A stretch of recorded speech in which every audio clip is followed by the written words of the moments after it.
Check, check. You guys can hear that? I can't hear that in here. Yeah. I heard it. I heard it.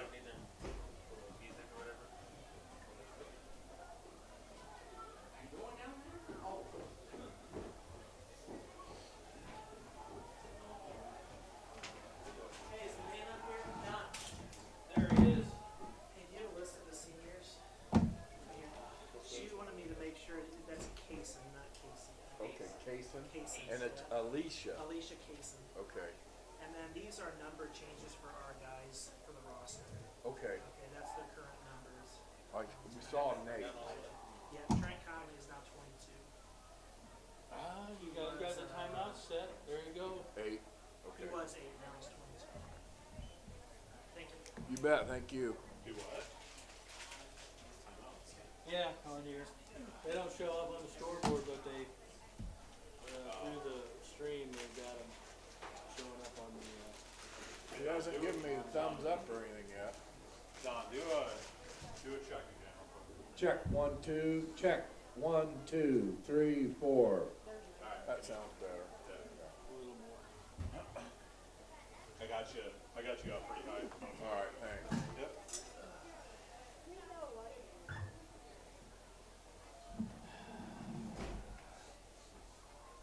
I want to kind of shift the direction. It's coming. Yeah, I'm down a little bit.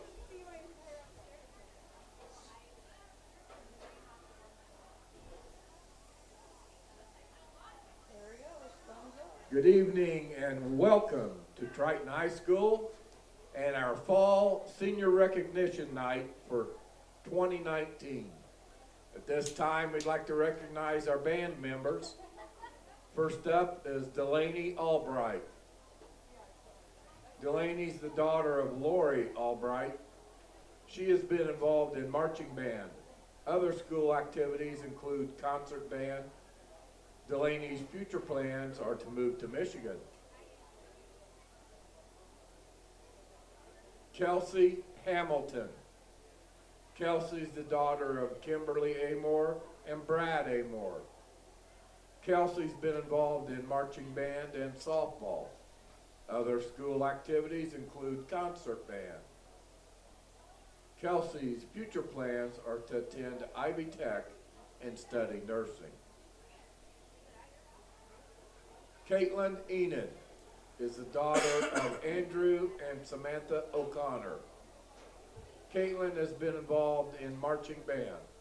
Other school activities include jazz band, concert band, Spanish club, Destination Imagination, theater productions, KYLA, senior squad, and helping hands.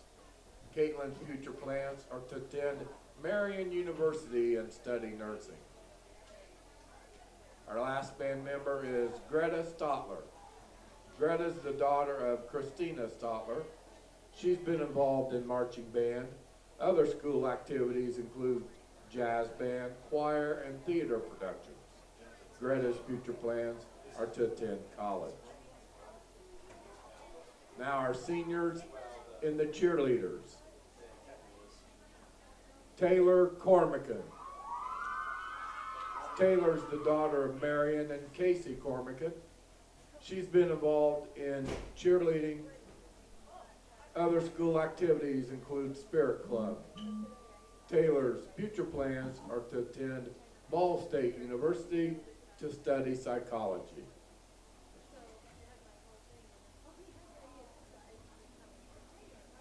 Is it Casson or Casey? Casey. Alicia Kaysen is the daughter of Frank and Stacy Carter. Alicia has been involved in cheerleading. Other school activities include Spirit Club. Alicia's future plans are to attend college and study nursing. Skyla Wilson is the daughter of Weston and Cassandra Wilson. Skyla has been involved in cheerleading and softball. Their other school activities include art club, Spirit Club, and student council. Skyla's future plans are to attend Indiana University at South Bend and study early childhood education and special education. Now our senior members for cross country. Ty Ferry. Ty is the son of Hack Ferry. He's been involved in cross country, basketball, and baseball. Other school activities include the National Honor Society. Ty's future plans are to attend college to play baseball and study sports marketing. Tiffany Hughes. Tiffany is the daughter of Terry and Julia Hughes. She's been involved in cross country and track. Other school activities include marching band, DECA, science club, art club, spirit club, yearbook, student council, office volunteer, junior miss, and P7.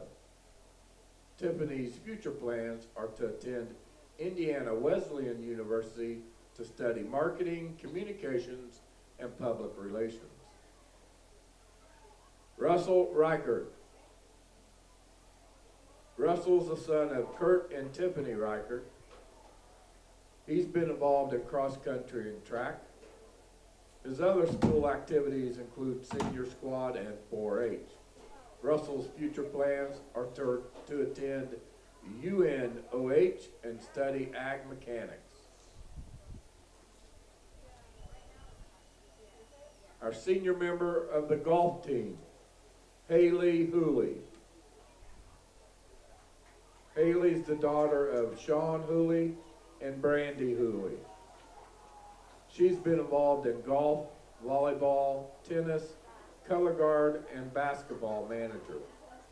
Her other school activities include DECA, Spanish Club, National Honor Society, Student Council, Science Club, Spirit Club, KYLA, Prom Committee, SMILE, and Hoosier Girls State Delegate.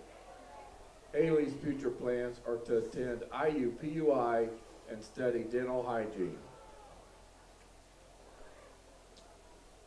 Now seniors for our tennis. Jared Bulis. Jared's the son of Jeremy and Tina Bulis. He's been involved in tennis, basketball, and track. His other school activities include National Honor Society, Spirit Club, and yearbook. Jared's future plans are to attend college and study computer information technology or business. Gavin Greer. Gavin is the son of Gail and Brandy Greer. He's been involved in tennis, track, and basketball as a manager. His other school activities include Spirit Club, yearbook, KYLA, National Honor Society, and Science Club. Gavin's future plans are to attend Purdue University to study communications. Tyler Heckerman. Tyler's the son of Adam and Amanda Heckerman. He's been involved in tennis, basketball, and track. Tyler's future plans are to attend college and study sports marketing. And now our football team. Quentin Amsden. Quentin's the son of Carl and Jessica Amsden. He's been involved in football and basketball. His other school activities include yearbook and P7. Quentin's future plans are to attend Ball State University and pursue a degree in criminal justice. Chance Baxter. Chance is the son of Bridget Baxter and Jason Trofimchuk. Chance has been involved in football. His future plans are to attend Northwood University in Texas and study marketing and sales. Bryce Coppas.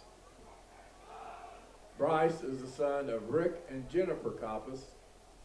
He's been involved in football and wrestling. Bryce's future plans are to attend a trade school for auto mechanics. Trenton Kraft. Triton is the son of Larry and Ruth Kraft. He's been involved in football and basketball.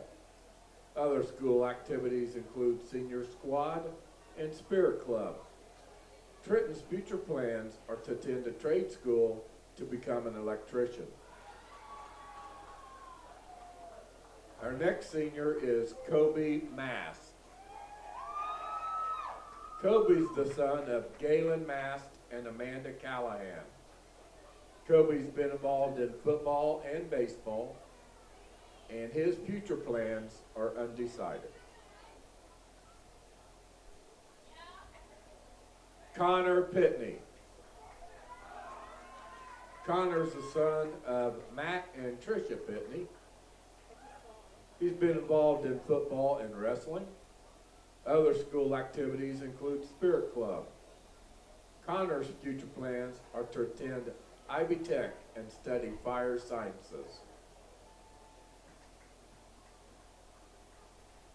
D'Angelo Schuppert. D'Angelo is the son of Nico Schuppert and Maya Rivera. D'Angelo has been involved in football and wrestling. Other school activities include Spirit Club, Art Club, and Helping Hands. His future plans are to attend Indiana University South Bend and study either business or engineering. Zachary Tucker. Zach is the son of Stacy Cowles. He has participated in football as manager, as well as being a manager for the volleyball and basketball teams. Zach's other school activities include Spirit Club, FCS, and youth group. His future plans are to attend college. And our final senior tonight, Jacob Wilson. Jacob's the son of John and Mary Wilson. He's participated in football and wrestling. His other school activities include Spirit Club. Jacob's future plans are to go into an apprenticeship to become a linesman. Ladies and gentlemen, our fall seniors.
behalf of the Triton community and the entire staff and student body of Triton Junior Senior High School, we welcome North Judson as our guest at tonight's game.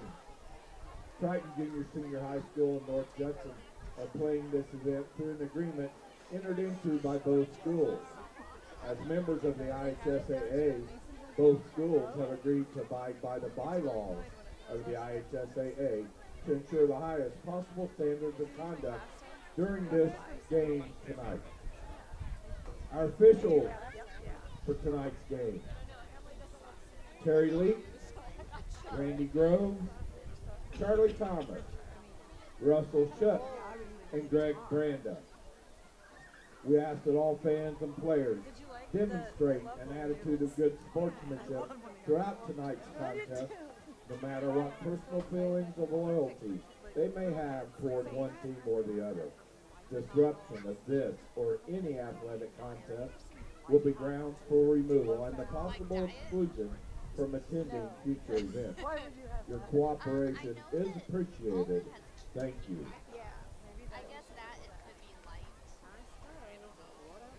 The Triton Athletic Department would like to thank Bain Welker Equipment for donating the Cub Cadets to be used to help transport equipment and supplies to and from the fields of play and practice. Thanks again, Bain Welker, for supporting Triton Athletics. Triton Athletic Department would also like to thank Kosciuszko Community Hospital for providing athletic training services. Thanks again, KCH and Eric Callahan, for supporting Triton Athletics.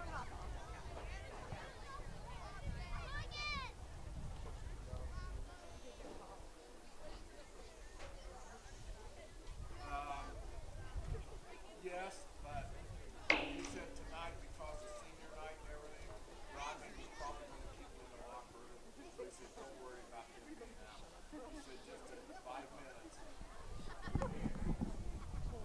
Looking out right now. They wait on the national anthem.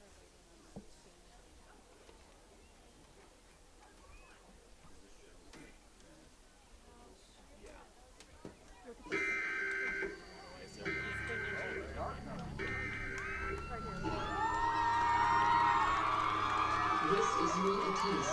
This is an emergency broadcast system announcing the commencement of the annual purge sanctioned by the U.S. government. Police, fire, and emergency medical services will be unavailable until tomorrow morning at 7 a.m. when the purge concludes.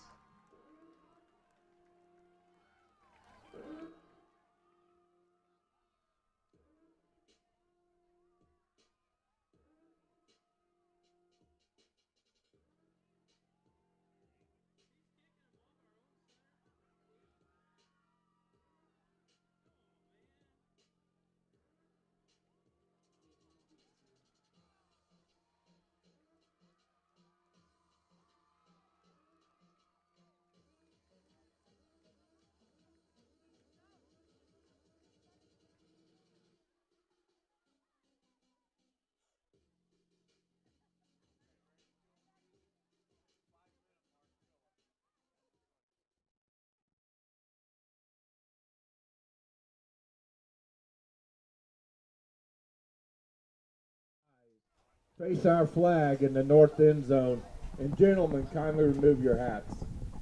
As the Triton High School honors America with our choir singing the national anthem.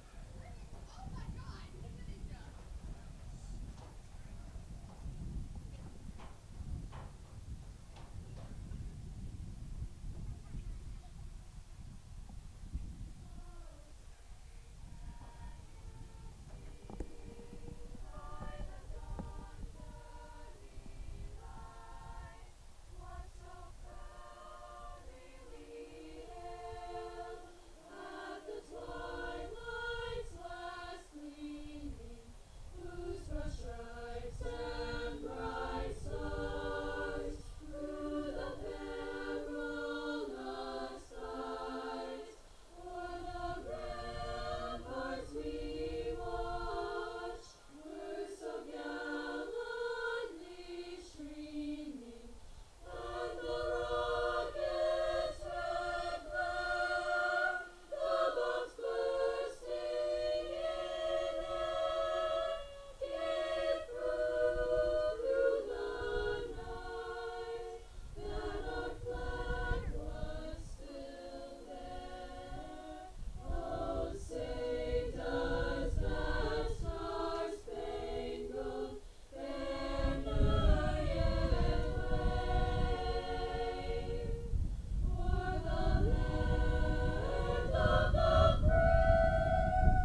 after he was done.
Welcome, Triton Trojans fans. I'm Andy O'Hara alongside Kenny Barnhart and the Hall of Famer Orion Lemler for the Triton Trojan Sports Network.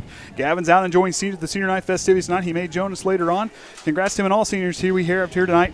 Well, like we said, it's senior night upon us. That means the 2019 football regular season is winding down. For North Judson, a canceled game last week also brings them in here to battle our Trojans here at home.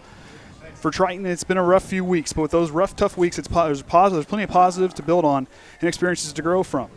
I got the wonderful privilege of getting to be in there for the pregame chat from Coach Eunice, and I'm telling you right now, he got done talking, and I wanted to go hit somebody really bad.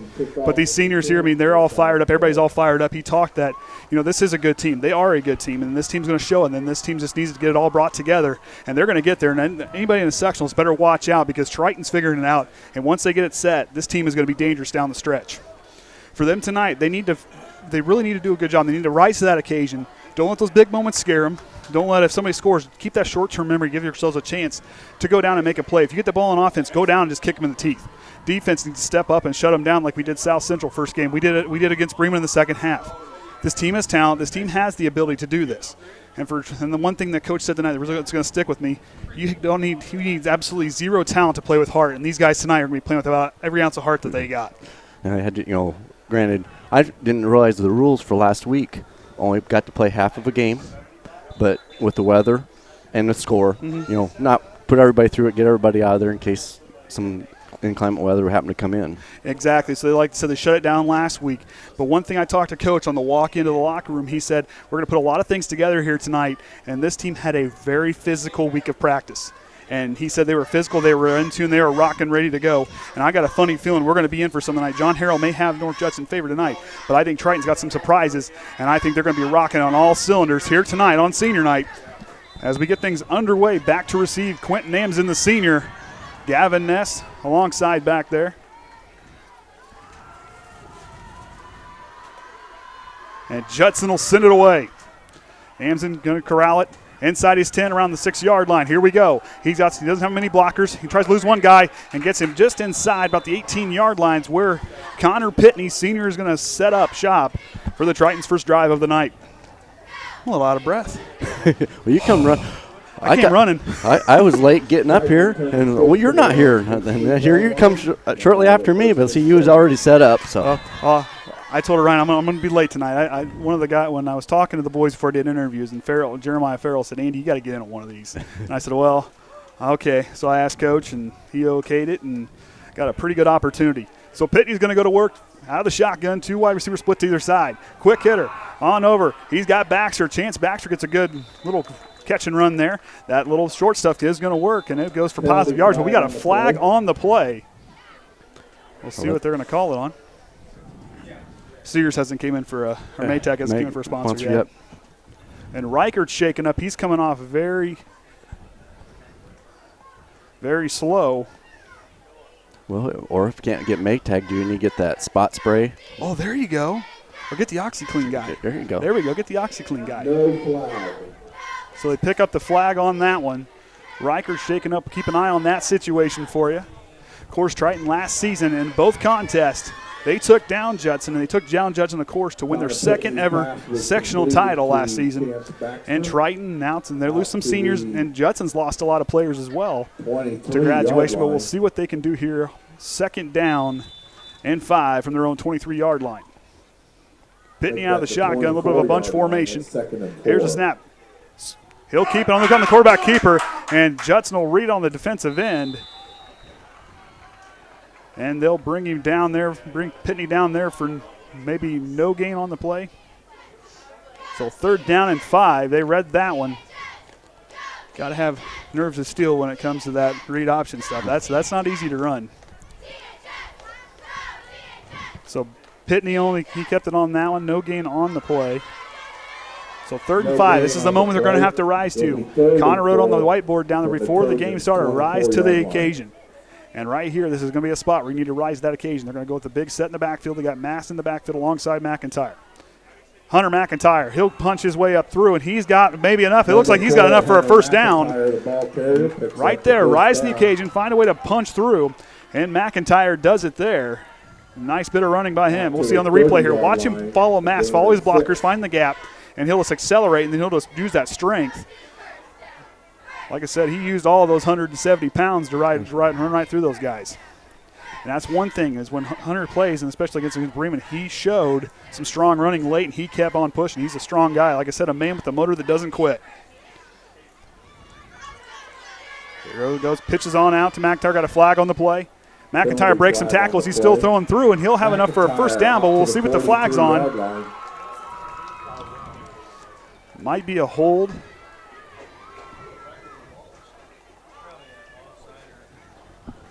McIntyre even lost his shoe on that play.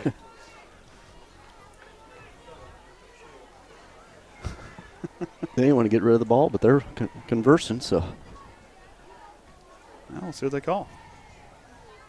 Illegal shift against Triton. So illegal shift against Triton, that'll move them back. Coach Eunice wanted an explanation on that one. Moves the ball back to the 25, and it'll be 1st and 15.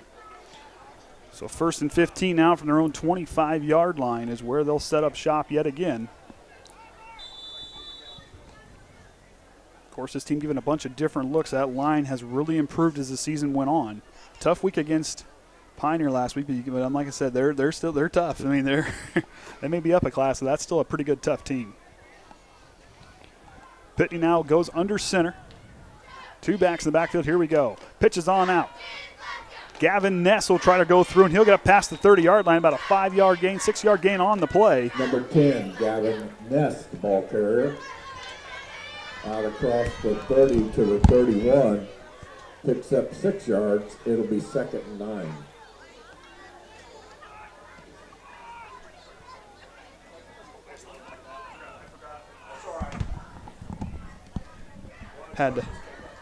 Good deal. We had to converse a couple numbers changed tonight. Oh. I didn't catch the second one until we were on the way back to the locker room.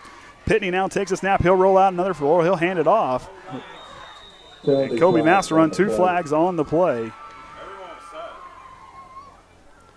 We'll see what they're going to call it on here. They're going to call legal procedure on the Trojans. 5-yard penalty, moves the ball back to the 26.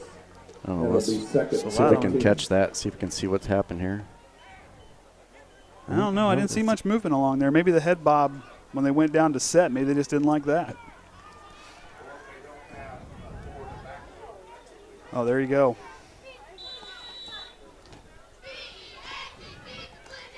So here we go, 2nd and 14 now from their own 26. Reichert feeling better. He's kind of trying to get that leg stretched out.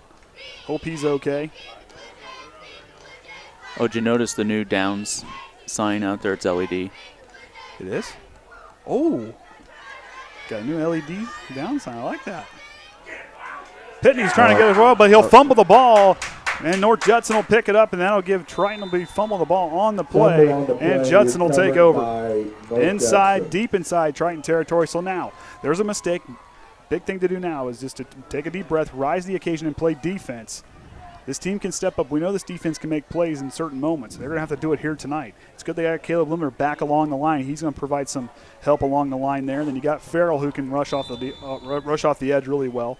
Amson, and then you got Farrell, Shively, you got them along the line. These guys are pretty tough there along the line, so they're going to have to get some real penetration against this North Judson offense.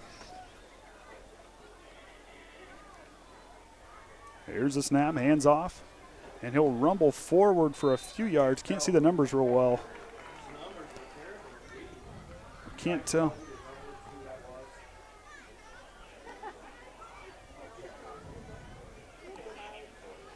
So on the carry was Cheyenne Allen. The ball freshman, carrier. the ball carry takes it up there. Now he'll be now 2nd down and 3 from the 3-yard line. Picks up 5 yards to the 3. Trying to see who's quarterback in there. I can't tell if that looks like Justin Clemens. Well, no, I can't tell. I won't guess. Here's the snap, hands off, and they'll rumble forward, and Triton will stop him at the line right there. Good push right there. So Triton stands tall on 2nd down. They're going to have to stand tall yet again. See if Orion keeps it zoomed in there for a minute so I can see who's the number of the quarterback is. Well, I need to adjust the brightness on the camera because I can't even read the numbers myself barely. Well, I can't tell. You know it's bad when I can't even read them. Maybe I just need to get binoculars. Maybe that's what it is. All right, okay, so 7's a quarterback. Oh, no, it's not. Is that 8? 18, so Trey Hampton is the quarterback. Number 18, he is getting ready. Here's the snap. He's going to go for a sweep play, going to pitch it outside. And 40's again is going to try to go, and looks like Judson. Oh, 4th down, stopped him at the goal line. That was a good job there. Triton now stops him there. So big thing now, 4th and 1. You got to believe that Judson's going to go for it. That close, they're on that 1-foot line.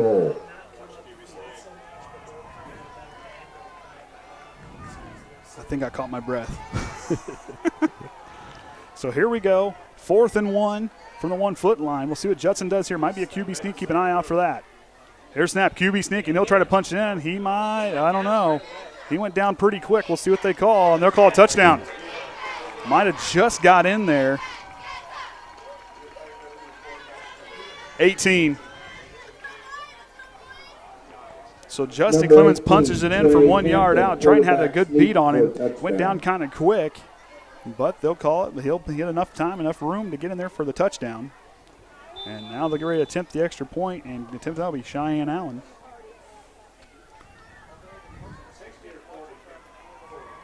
You don't see a lot of field goal attempts or the point after attempts, seems like. Not very often. It's kind of hard to find a kicker. I mean, like a real guy that's real good at place kicking. He's kind of taking that straight-on approach. He'll probably kick with his toe, and that's what he'll do, but they'll call a foul, throw a flag on the play, so we'll see what that's going to be. I guess if I'm going to do that straight-on thing, too. Just kick right with the toe. Get everything lined up. But I'm pretty sure they won't let me wear a steel-toe boot out there. There might be some questions about that, I guess. All right, what we got? So legal procedure on Judson. So that'll march him back. So that's going to make Allen's field goal extra point attempt a little bit further out. With that wind coming to his back, coming out of that north end zone, he's got the wind to his back. Should be able to get plenty of distance on it. Ball's down, and Triton blocked it. Nate Amson got in there. Nate Amson blocks the extra point try. There, let's take a look, see if we can. Watch him break down here. Watch him punch through the line. Watch Nate Amson. He's going to be right there on the bottom of your screen. He'll just punch right through a swim move and goes right through and gets his hands up just in time. That was a great play by the junior to find some space and get in there. I mean, he had a perfect move and he just cut right through.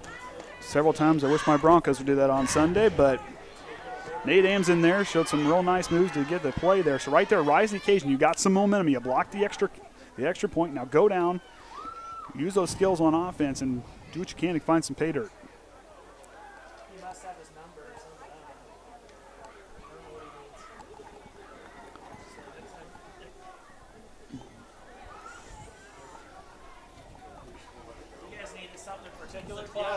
clock ran through the. Clock ran for about 25, 30 seconds. We had a clock malfunction. The score was at 6:24.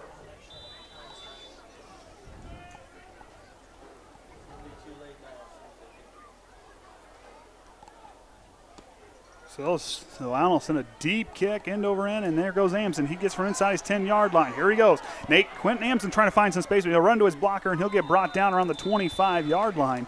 Is where Pitney then will get a chance for their second drive of the night. We'll see what this offense. They moved the ball real well. Penalties kind of moved them back. And then the fumble, of course, but we'll see what they can do here to bounce back from that play, because right there, use that momentum on defense and just kind of come back and see what you can do.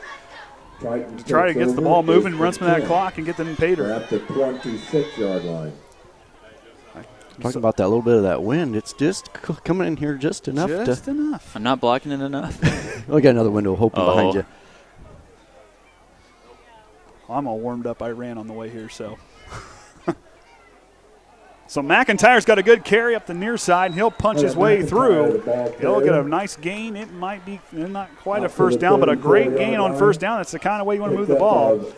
Second down and 2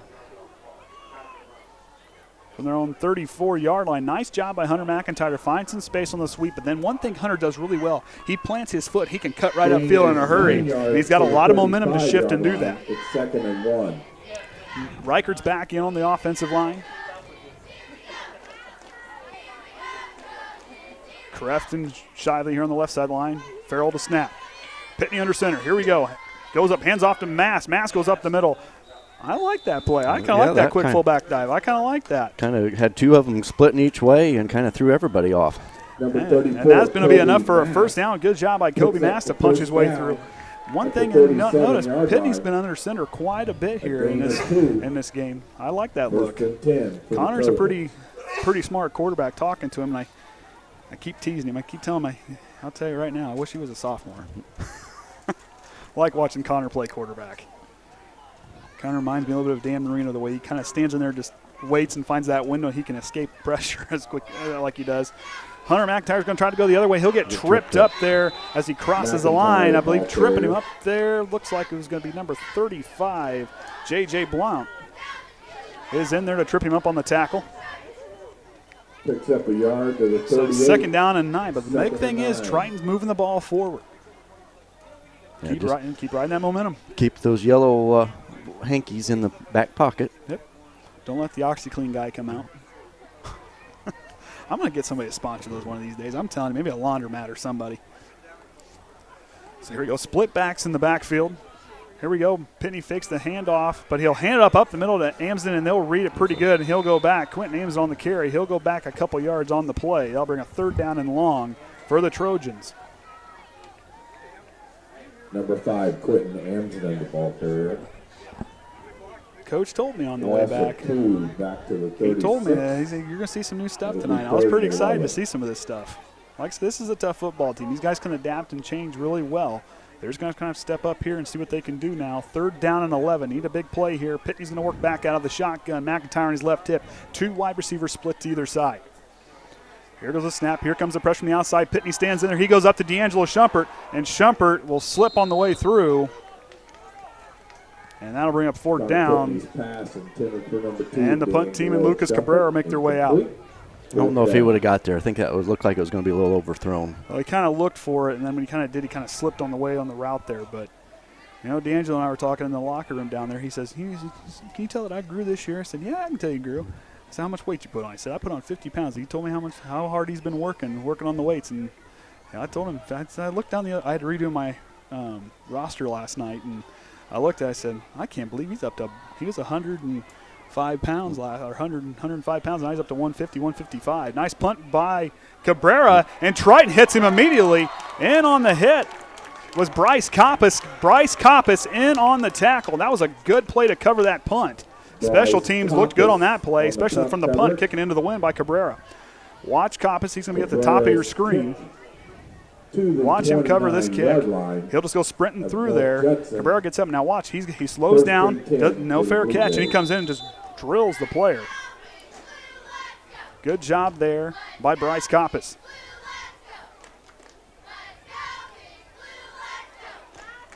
So Hampton and company will come out. 2nd First down and 10 from their own 29. Hampton takes the snap, hands off to Allen. And he'll get a pretty good carry there. 3 yards on the game, looks like. Cheyenne Allen, the ball carrier. Yeah, it was a little weird coming in here late. Usually I'm kind of all psyched up, got myself all organized, and well, I'll tell you what, he kind of pumped me up down there in the locker room. I was pretty excited for that pregame talk. I was planning on being here early, but had a combine issue to take care of tonight, so we can get ready for tomorrow. That's what I heard. Everybody's getting pretty wound up, getting ready for that. Triton showing blitz. Here they go. And the quarterback looks like he'll keep it. And he'll get no gain, maybe a yard on the play.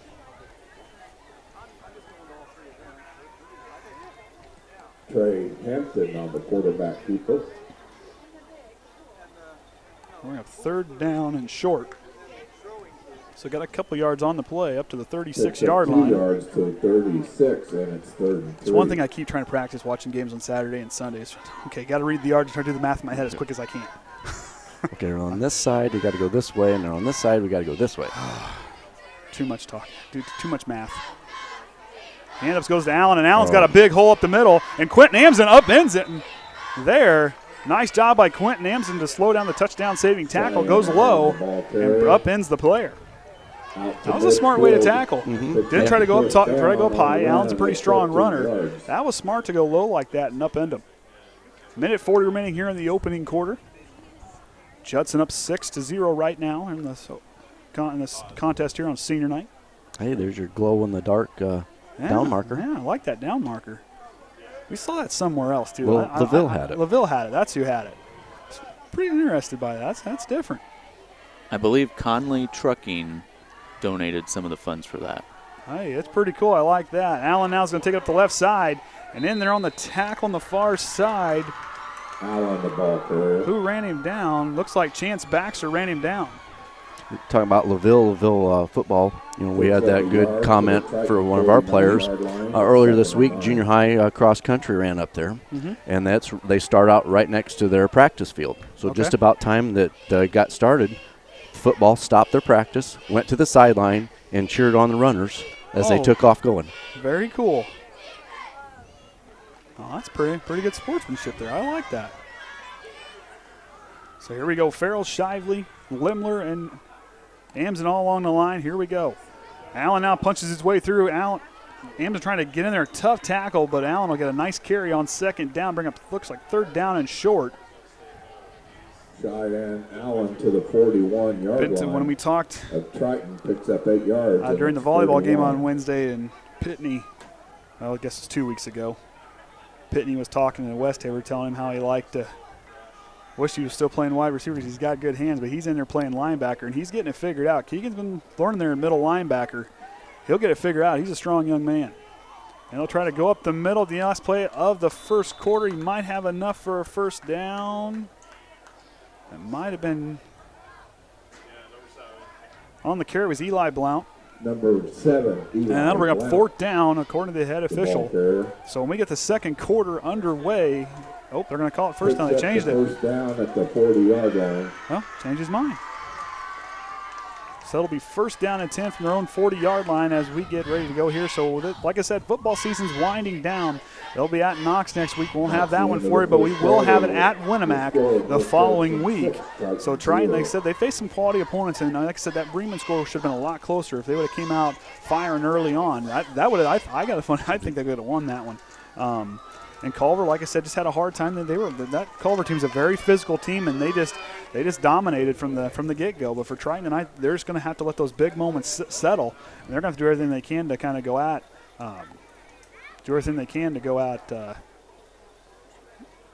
Judson here tonight. I mean, when the ball carrier is going, they're going to have to really get into it and have to wrap them up quick because the runs are kind of starting to break off just a little bit. So they're going to have to really step up and go at them.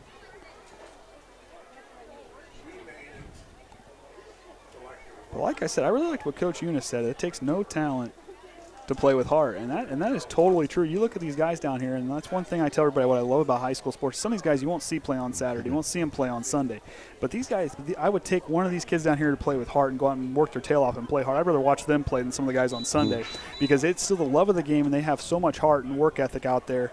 You know, this is like you said, the seniors, this is the last time you'll get to run in front of a home crowd because, like I said, the away games the rest of the way out, we don't know what sectionals are going to look like.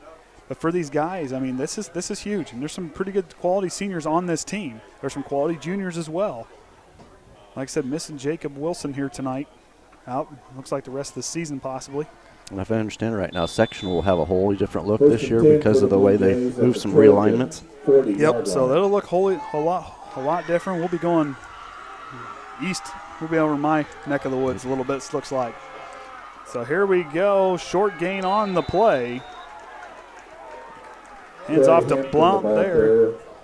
Oh, that was Hampton on the carry. The quarterback keeper got 1 yard play, second down and 9 for the Blue Jays. They come in with a record of 3-2. Wins against Culver. Now that was a close game for them. They won that one 26-24. Beat Caston, and then went down and beat Winnemac 2 weeks ago. Did not play West Central. That was canceled from all the rain, the storms we had last week. With their losses coming against North Newton and Knox. Knox tonight's down playing Pioneer, so that's going to be a fun one to watch. That'll be a fun one to watch there. Hampton now drops back, and he's going to keep it. He's going to try to roll out, finds the receiver on the far side, and he'll get close to first down but not quite get there.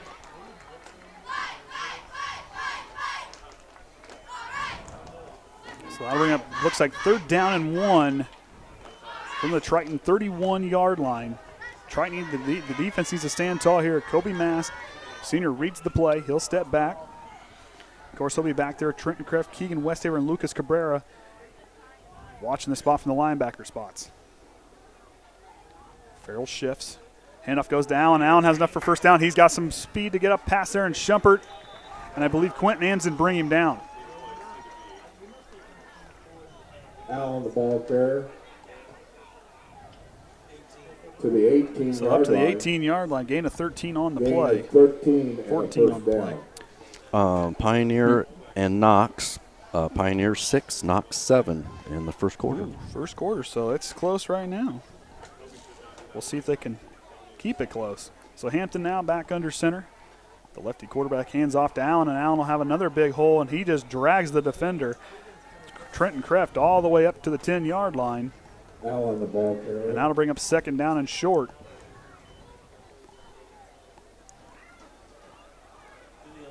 Checking in now is Evan Briles. I don't know who 32 is. Okay.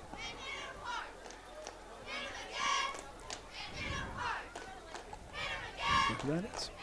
All right, here we go. Hampton back under center. 2nd down and 3 now. He'll hand off. Allen will go again, but he'll get tripped up quick from the line, but he'll have enough, looks like, for a first down. I believe at halftime we're going to have the junior league football recognized and cheerleaders. All right. Well, they all had a big barbecue on the way in. Or tailgate, I guess, not barbecue. Tailgate. Smelled like a barbecue. Smelled like a barbecue. Smelled good. 3rd and 1. 3rd and 1 now from the Triton 9-yard line. Defenses needs to stand tall in this moment here. Rise to the occasion, punch through, and slow down that running game. Inching forward, Allen comes up through, and he'll get brought down, but looks like he might have enough. And they're going to say first down, so that'll bring him in. 1st and goal now for him from the Triton 9-yard line. Defense needs to stand tall here to not go down 2 scores. They're going to have to get going. 1st and goal for North Jackson. Oh, generous 7-yard line. Oh. Didn't look like it went that far. I would have guessed the 9, but. So here we go. Hampton back under center. Blount. Now Allen in the I formation. Hands off to Blount. Oh, pitches it out to Allen last second, and Allen's going to drive his way in. Looks like that's going to be enough for a touchdown, and no signal yet. Cheyenne Allen, the ball carrier. Looks like he'll bring up 2nd down and goal. Didn't quite get in there. Mike out there on the 1-foot line. Gain of 6, So the running game right now causing all sorts of problems for the Trojans.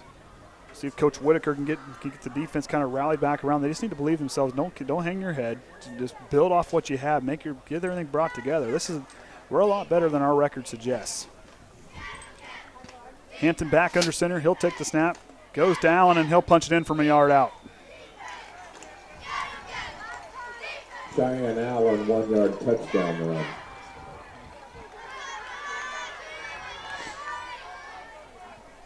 So that'll put them up 2 scores. They'll attempt the extra point. Triton blocked the last one. That was Nate Amson, found a way to swim through there and get a nice move to get inside. And Allen will go back to kick. Been busy tonight, doing all the kicking and running. And, low kick. Oh, it just barely squeaked over. That was close. Good. So it's 7 minutes. It's going to be probably a little hard to tell it. Second quarter. It looks like Triton almost got a piece of it, but just barely. Boy, I don't know if you could have fit a piece of paper underneath that one. Boy, oh boy.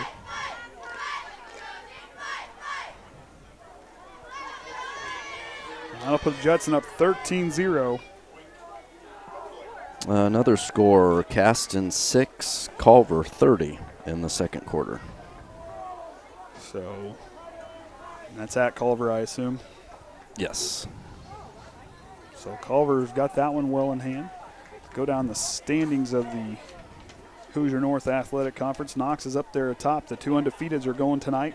Knox and Pioneer, that was a close game when we last checked. Judson sitting there at 3rd alongside LaVille, who's 3-2 in the conference. And then Triton's just behind there with Culver. 1-3 is Caston and Winamac are winless thus far in the conference. And Allen's going to size up this one. Amson back to receive. 7:52 remaining here on senior night in the second quarter. Seniors were recognized. We did it the other night during volleyball. So Allen now is going to send it away. And that's a real nice kick. Amson's going to receive it inside around his 10-yard line. Here we go. He'll try to cut a field, lose a defender. He's going to try to find the outside. Quentin Amson finds a hole, and he'll work his way up well past, almost to the 45-yard line. Nice takeoff and run by Quentin Amson. Made that first guy miss. Great job there. I'll tell you what, Quentin's really turned into a pretty good returner. I mean, he uses that speed, and we see it on the basketball quite a bit. But I'll tell you right now, that was a nice move. Just cuts up field, misses that defender, found the outside, took off and ran. 43-yard line. So the 43-yard line, great field position. Triton needs to answer on this drive. Baxter, Shumpert on the near side. Coppas, Amson out left. McIntyre on the left hip of Pitney.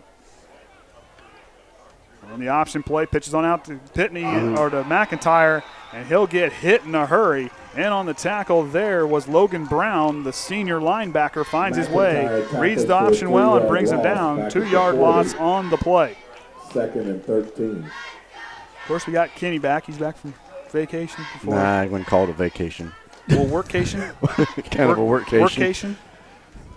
I've had a couple of those. Usually when I take a vacation, I'm working, so yeah, it's never really a vacation. Mostly working and fixing. We did the vacation this year, but boy, I don't know. I don't like not being busy. Pitney's going to try to go up over top to Shumpert, and Shumpert, too much air underneath that one. Shumpert, the defender, fell down. He would have had a clear lane to the end zone. Right idea, but just execution just didn't make it there. 3rd down and 13 now. Triton needs to get a first down on this series to keep moving that ball. They moved the ball well early in the first quarter. They just need to come out firing now. I mean, they got to get a point. They got to get points before halftime. Get that confidence back. Keep rolling. Keep believing in themselves. Like they said, rise to the occasion. That's what they need to do here tonight. Play with that hard. Judson switch now. They're going to have trips right. 3 wide receivers to the near side. Pitney goes back to throw. Here comes the rush. Pitney's going to break outside, try to extend the play, and goes up over top and just outstretched from Baxter. Good look, but Baxter can't quite get a hold of that one. just a bit too high, or that he missed time to his jump. That was a great play. Watch Baxter in the slot. He's going to break out, and then he's going to cut up field. Now, that was a nice play by him. He'll kick it up, but watch just a bit too high. I mean, yeah, right through the. Just right there. Fingertips on it. So here we go now, 4th and 13. Cabrera's out there. Now to send it away. Back to receive is number 20, Manuel Barnes, senior running back. Here's a snap for Cabrera, and he'll get a nice high kick, and Barnes is going to give the fair catch. Didn't like what happened to him last time, and Coppice was down there waiting for him. Gavin Butler all along with him. So Triton here, defense needs to force a turnover or do something to get get this sideline fired up, get this home crowd. I mean, they're getting cold, so they're starting to get quiet. We got to get them fired up and get them warmed up. 1st and 10 for North Judson. So let's see what goes on here. 1st and 10 now from their own 24-yard line, where Hampton and company will set up shop.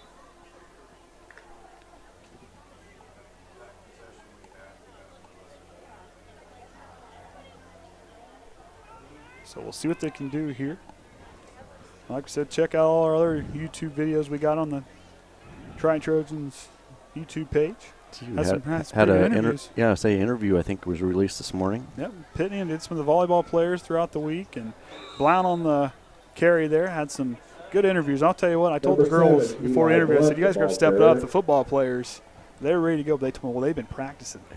Well, they're doing pretty good. They're going to have to step it up now. That's what I told them all. So we'll see. We will see. I've interviewed Alexa Veers on senior night. So that one be coming up here soon. That's another season that's getting kind of wrapped up. Not too many left. It's getting close. Hampton hands off to Allen, and Triton stuffs him at the line. I believe there's a tournament tomorrow and 2 conference games after that. And then or wait. I thought it was no, Caston. Haven't played Caston yet. And then, South Central is the last game. So we got a couple left before sectionals get started. Sectionals a little ways away this year. The way it sounded. That's what I hear. Just a little ways away. 3rd and 7 now. Defense can see what they can do here. Hampton out of the shotgun, split backs in the backfield. Hampton looking right, goes over, hits the receiver, and he makes 2 defenders miss, and he'll cut up field. Penalty flag on the play. But a penalty flag on the play. We'll see if it moves them back.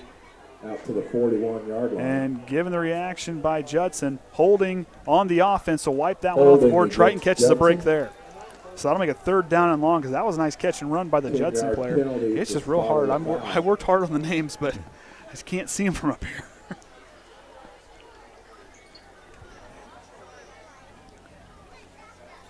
I was talking about volleyball. I think I can throw this over here quick. Yep, so Caston and South Central, and they'll have a tournament tomorrow, as we talked. That's pretty old. Yeah, it's not been updated. They don't have it updated. Plymouth, but I'll tell you what, that volleyball team, they're going to be a tough out in sectionals. They're going to be tough the rest of the way out.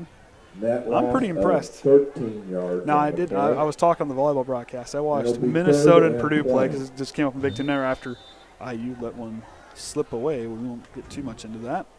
But I'll tell you what, there's some girls from Minnesota. I'd be scared when they hit that ball. Mercy sakes. You talk about a laser. That one girl from Minnesota bought it. She got it right in the face. Oh, and the defender tries to get past the defense, and the defense breaks down on the last-second shot there by Hampton. Kind of slow developing, but the catch and run by Owen Frazier. The sophomore gets up past there, 1st down on the 3rd down and a mile play. To the 43-yard line. Coach Whitaker relaying in the play. Yards and a 1st down.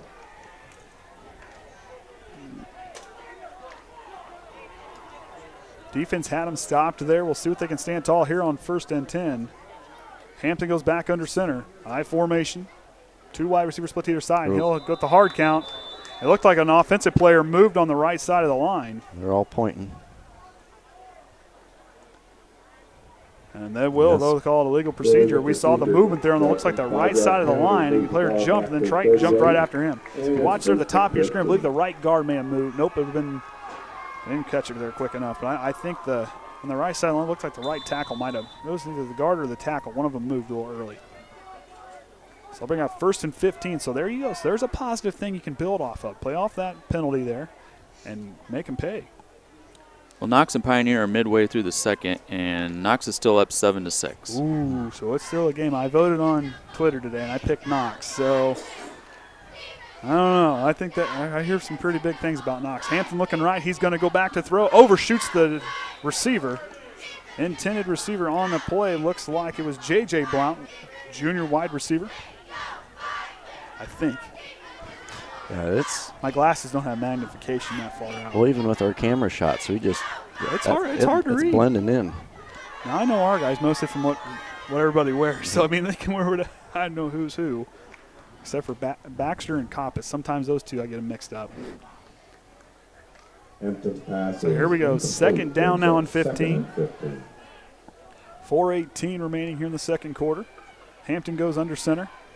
Tries the hard count, and everybody staying put. And here goes, pitches on out to Allen. Allen's going to mount. And nice play there by Bryce Coppice. Gets out there and brings him down, brings Allen down well behind the line. So right there's a big play. Watch this.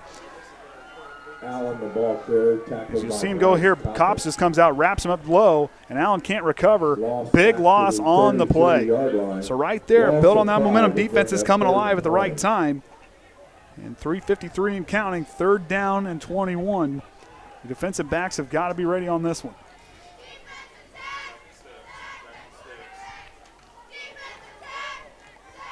So Hampton's going to work out of the shotgun. Split backs, 3 wide receivers out there, 2 to the right, 1 to the left. The lefty goes back. Here comes the pressure. He's going to step up, and it was knocked down by Keegan Westhaver, and there's a flag on the play. It was a late flag. Westhaver got a piece of it.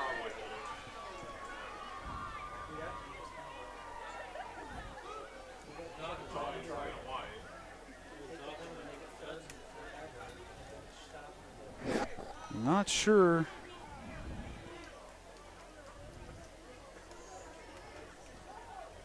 McCoy's going to check in.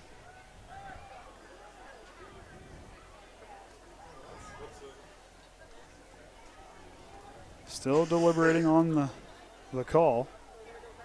Triton had good pressure. Cam Shively was coming up on the top side of the screen there, but Westhaver timed that blitz just right to get up and knock that pass down.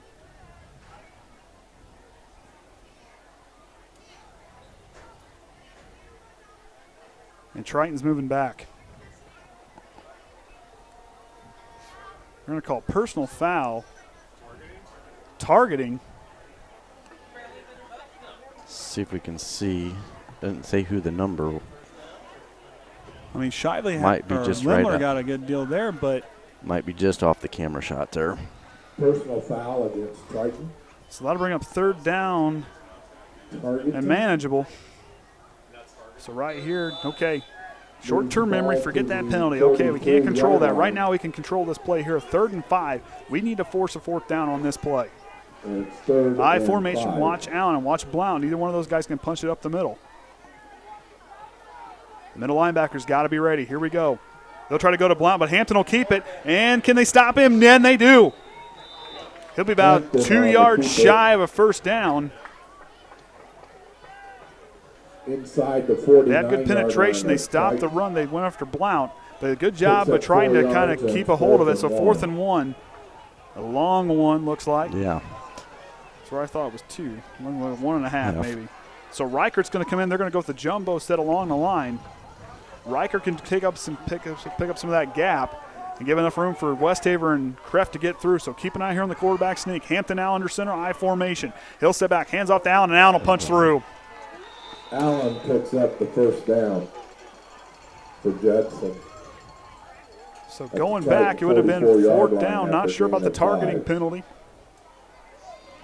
And they'll get the clock moving here. 3 minutes remaining here in the second quarter. I'm Andy O'Hara alongside Kenny Barnhart and the Hall of Famer Orion Lemler for the Triton Trojan Sports Network. We're live here for senior night.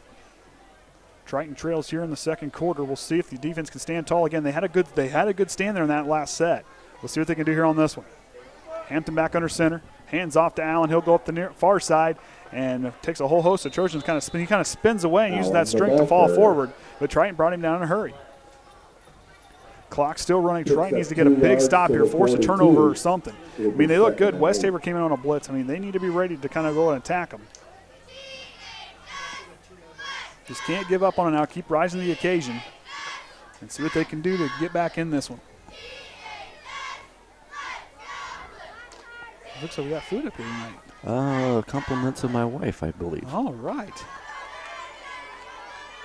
Hampton drops back. He's going to roll here. He's going to roll left. Here comes the pressure. Drops it down quickly over to Allen, and it's going to have Hampton's is going to have to get there, but I don't know if it's going to get there in time. And judging by the far side, he'll have just enough for a first down. To the 33-yard line. 9-yard gain and a first down.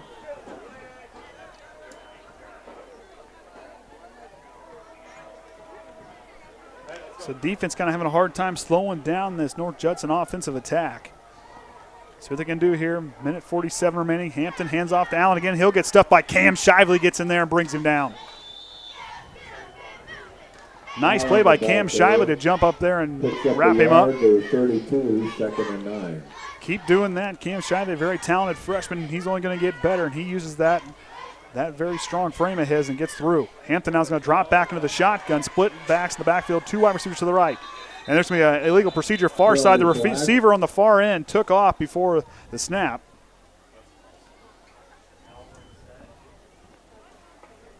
Far receiver took off in a hurry.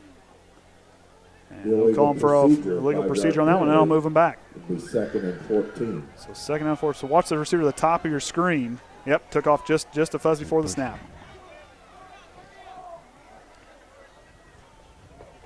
I've been where they were going with that one, and I believe, I can't read the number.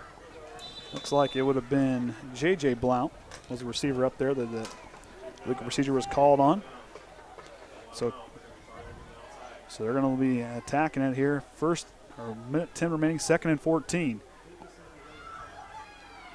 Hampton looking right, looking towards the sideline. Wants to go down, he'll keep it. Here comes the pressure, and he'll fall down. Nice job by Nate Amsden to bring him down. Sack on the play of Hampton.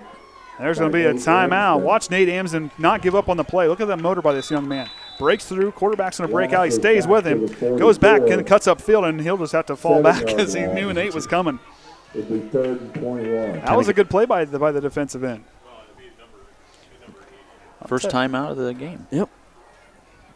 So first time out of the game, 54.2, third down and long. Triton's going to have to, Coach Whitaker, I'd like to be a fly on down there near the huddle for them, just to hear them. I'll tell you what, these coaches get these guys motivated. Great coaching staff.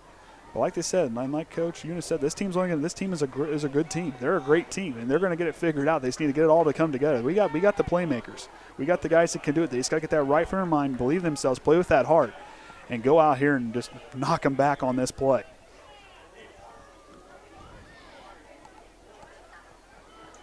So we'll see here. As we're getting things kind of wound down here, we're going to give a quick shout out to Orion's grandpa, back home from his hospital stay. Glad to hear he's doing better and back home. That was brought up earlier. So glad to hear he's back home. Everybody's back home safe.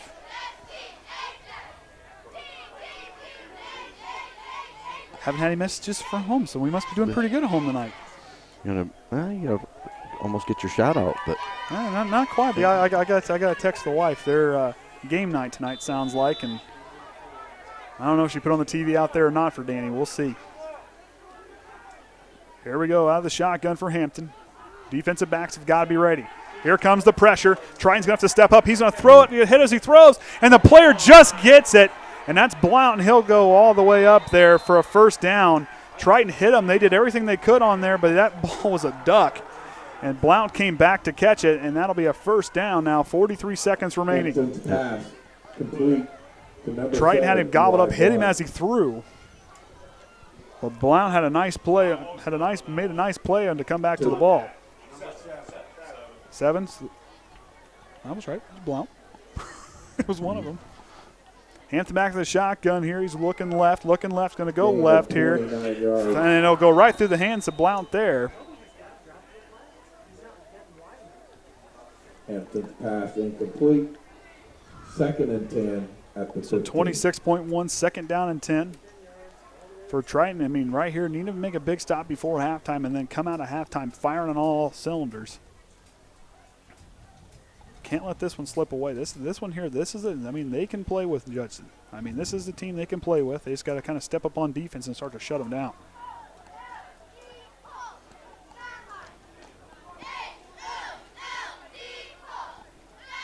So Allen and Blount, the two split backs as Hampton is in the shotgun. Here's the snap. He'll roll back. Looking, here comes the pressure. Westhaver's going to try to run him down from behind, and Keegan Westhaver will bring him down. And he'll fumble it. Didn't get his arm up. Clock still running. But it was a fumble on the play because he didn't get his arm up to throw it. Westhaver brought him down. Going to call a timeout?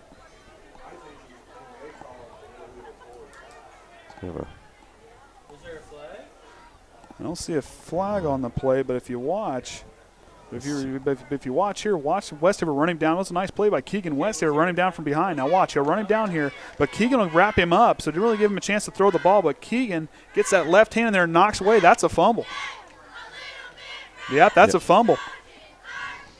Keegan got his hand up over top of that one and knocked it down, but he tried to lift up to throw it. So Judson will take a timeout, 14.5 remaining. So that was a good play by Keegan Westhaver to run down the quarterback from behind. So we'll see there's a lot of deliberation going on down there. At the 12-yard line. So we're going to put them at the 12. So 3rd and 7. We're going to say fourth down. So fourth down now upcoming. Fourth down.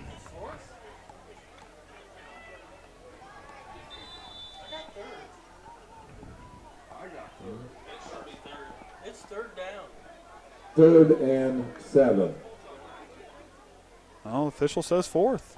I don't know what he's counting. What's Timeout, Judson. Their last timeout.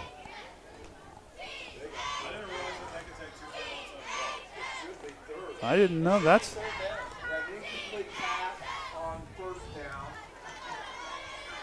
They picked up 29 yards on that pass play.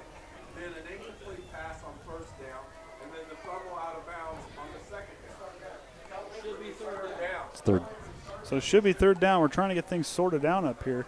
I was kind of shocked. I didn't know you could call 2 timeouts in a row. Judson all out of timeouts. That's a new one for me. Kind of like tournament time during. Someone call a timeout? Nope, timeout again. Hey. Yeah, it's usually it's usually one of them, and then they see what happens, and then they call the other one. And then the other team calls one. But I've never seen a back-to-back timeout before. That's new for me. So they're leaving it at fourth. Yeah, they need to get that set up somehow out there. Still some deliberation. Official, I don't know. It's third down, and they're going to call it to. That's a new one. New one for me. Misplay there. So I guess it's Hampton's going to try to dial up for the end zone to the corner, and he'll overthrow the receiver.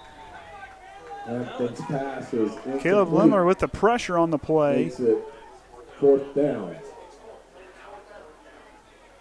Now see, there's already got to change it to 1. I wonder if he's a. Not sure. They're going to give Triton the ball. Well, given what the play call, what we're talking.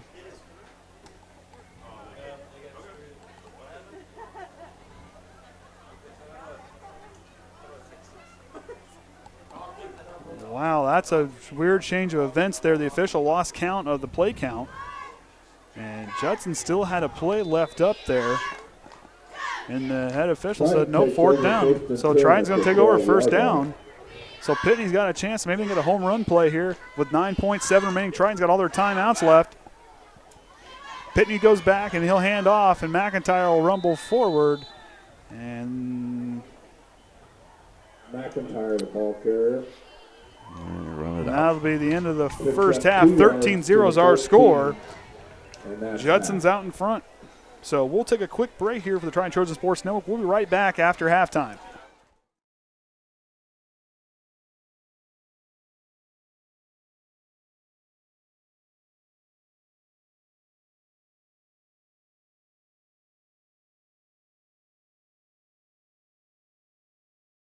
League. We'll be starting with our rookie tackle cheer squad. Coach is Amy Kinsey, Brianna Kinsey, Brooklyn Roberts, Kai Fear,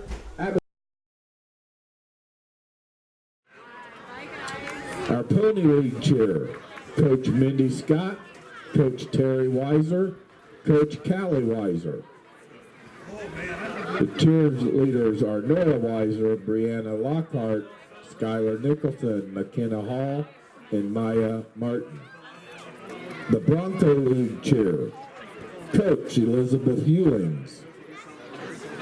Our cheerleaders are Brian Hullings, Ella Hullings, Audrey Marshall, Maddie Overmeyer, Lily Belanger, Emma McCrum.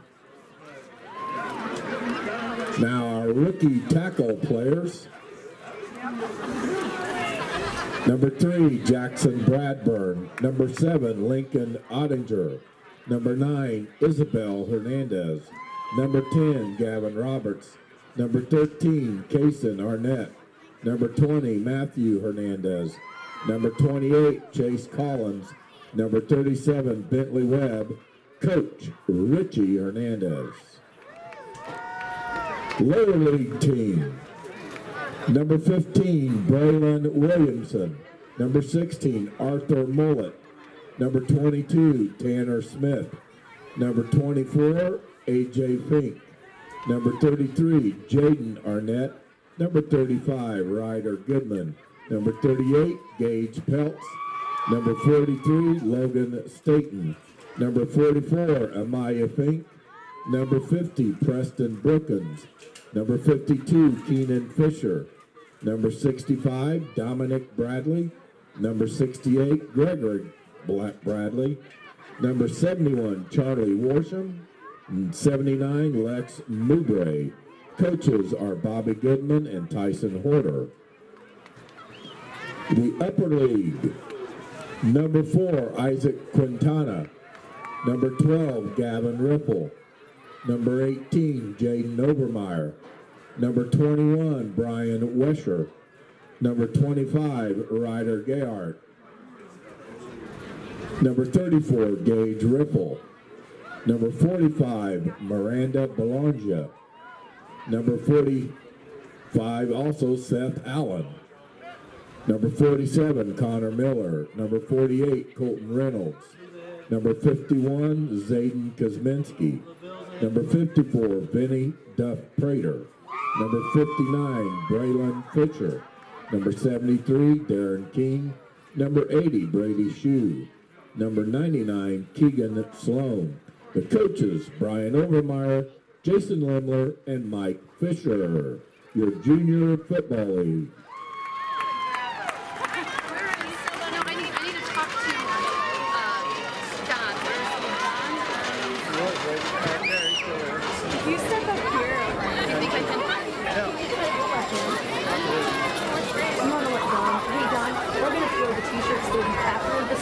Third and fourth quarter.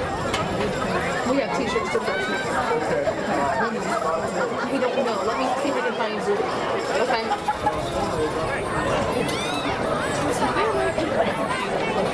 My next question. I guess I could go back on there. We'll just throw t-shirts up. You just have Don Bell. Did you stand up?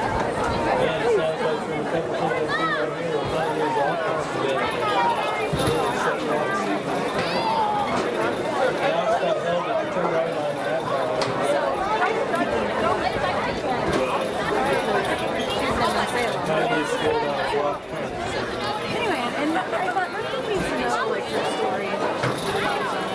So the thing came out for Lemler, and there was one about like it just fits in a perfect place. So I want you to read. Yeah, what was it? But I don't because I want them to read. Anyway, I'm gonna have you read the essay. They haven't started yet. And if she doesn't.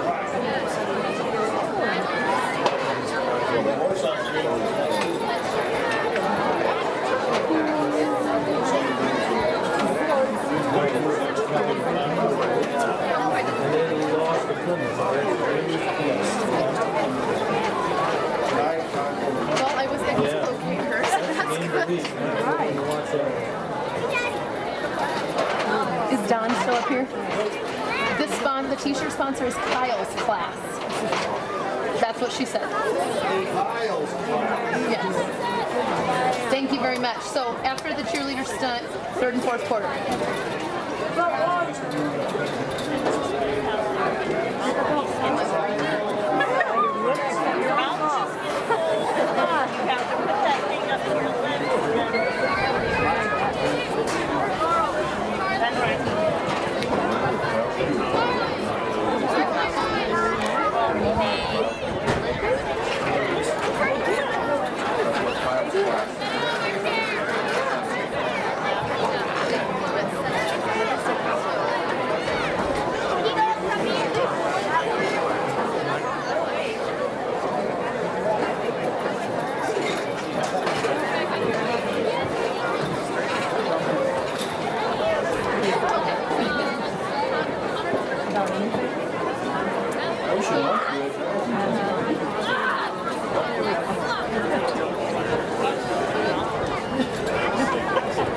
No hiding that.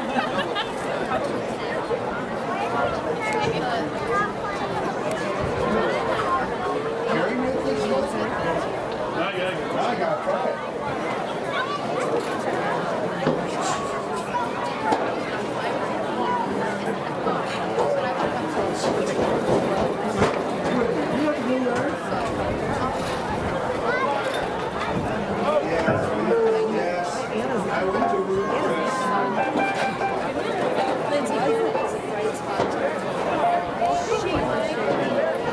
She's not usually in our, she is not.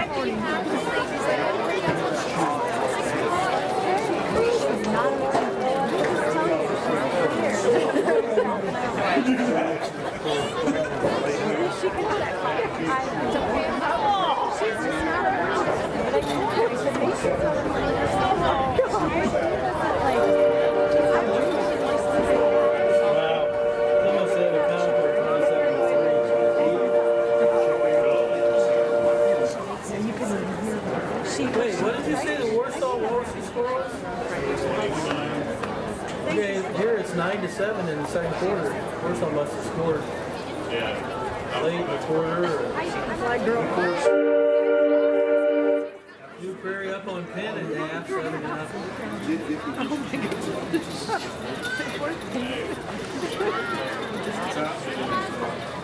New Prairie's ahead of Penn. Really?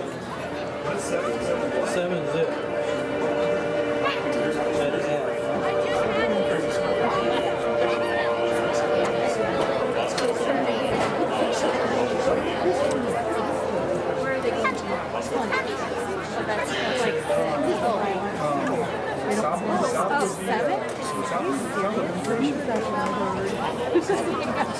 South was good. South was good. It's South Adams. Yes, go 7. No, I'm But you might want to check. I think it'll be LCC South Adams. They run that man.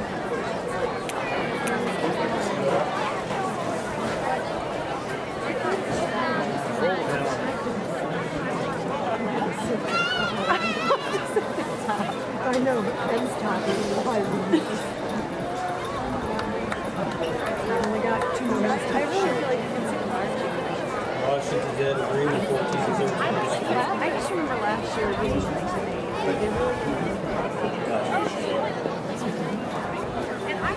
They've won their 2 games of the year. Unless they draw somebody.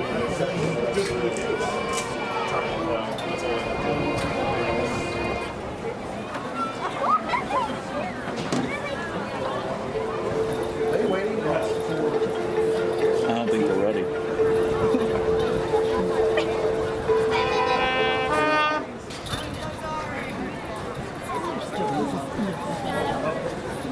We're under. I think I'm going to win.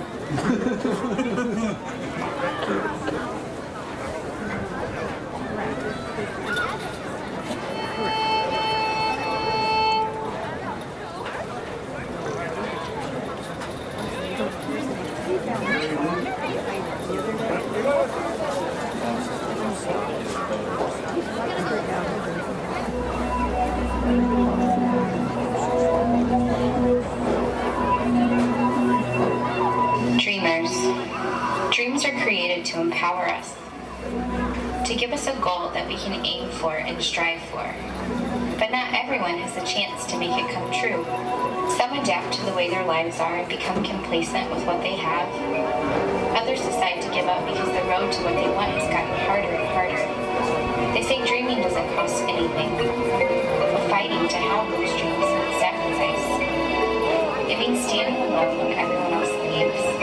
It means wanting to throw in the towel, but at the same time, not being able to let go. It means losing sleep due to the desire of moving forward instead of staying in the same place.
Chained to a reality that applauds dreams but barely support it.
All right, welcome back, Triton Trojans fans. I'm Andy O'Hara alongside Kenny Barnhart and the Hall of Famer Orion Lemler for the Triton Trojan Sports Network. North Judson leads here 13-0 as we're going to get halftime as we get ready to break out of that. Had a question on YouTube about the targeting penalty, and I had to have it clarified for me as well. What that would have been called, like if you saw in the NFL on a Sunday, it would be called illegal hands to the face. When Keegan went airborne and knocked the pass down, which is, I don't agree with that rule. I'm not a big fan of that, but he went through to swat the ball, and as he was coming down, and when he got a piece of the ball as he came down swinging, he just grazed the helmet, we're talking down here on the sideline. He just barely grazed the helmet, so that's why they called it targeting. I don't know if they don't have one for illegal hands to the face for high school, but that's why they called it targeting penalty. I don't agree with it personally, and that's a rule like the rushing the sacking when they roughing the passer in the NFL. There's a lot of those rules that, like I said, I understand for the safety aspect of things, but grazing the helmet, that's where they called the targeting penalty. But we wanted to clarify that for everybody as we kind of had some other things clarified. But as I usually do in most of my games, I usually give Danny a shout out. She's at home watching on the big screen, as she calls it. And Jackson, well, hopefully he's asleep by now. Let's hope he's down, but he's probably not. And Michelle's at home. Caden's at Grandpa's, so I'll pick him up on the way out. To give Danny her shout out. Had a big week of school this week. She's real excited. Got to go for her first field trip, so she had fun with that, I guess. So where do you think she's going to choose to go out to eat this weekend? Well, Dad had a poor parenting moment last night, so Dad's got to take her out to dinner. I don't know. What scares me is she does have expensive taste. Oh, that's where.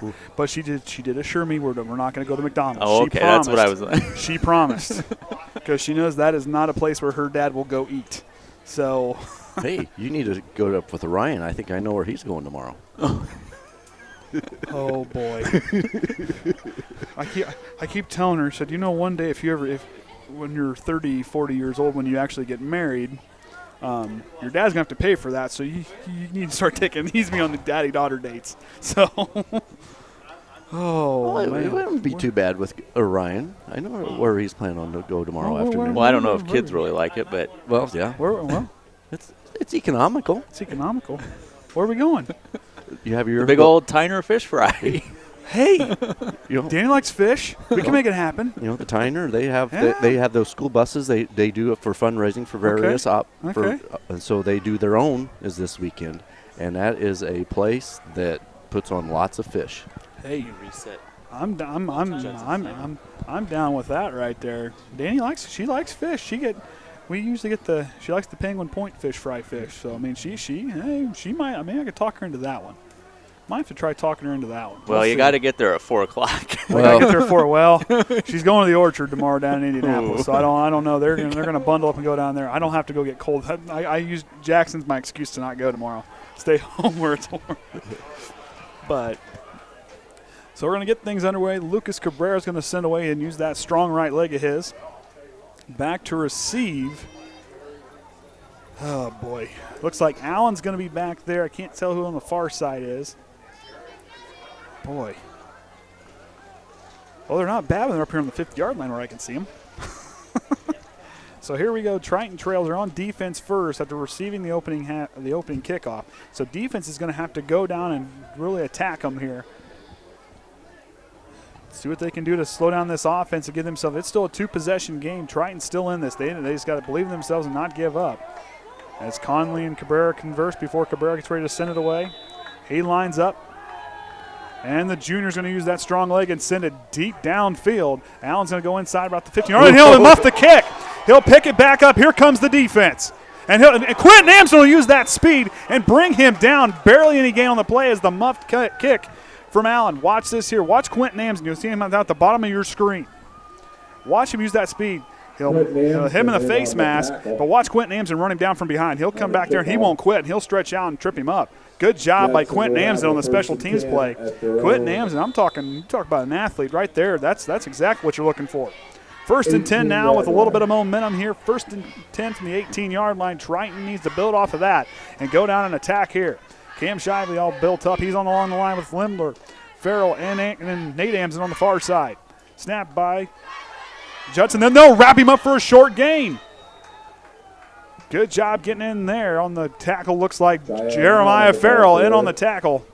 as Farrell will get in there for that one. 2 yards to the 20, 2nd and 8. So defense feeling that one. I bet they got a nice halftime speech and fired up. They got me fired up pregame, so. Well, I could have went, but. You didn't want to run again. I don't want to run again. I'm OOS, out of shape, really bad. And about 40 pounds overweight if you want to get real technical. My wife feeds me too well. That's what it is. Here we go. 2nd down and long.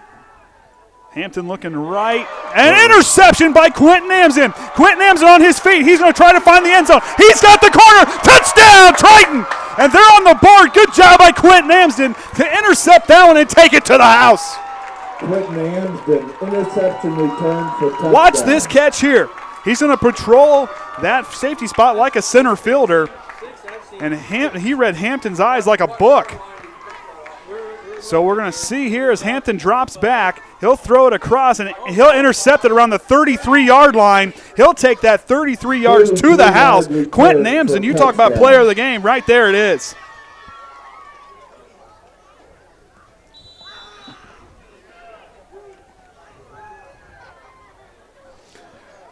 So Q right there dials it up. Now we're going to go for the 2-point conversion. Pitney now under center. He'll go to McIntyre. McIntyre try to bull his way into the end zone. Looks like he'll be stopped short.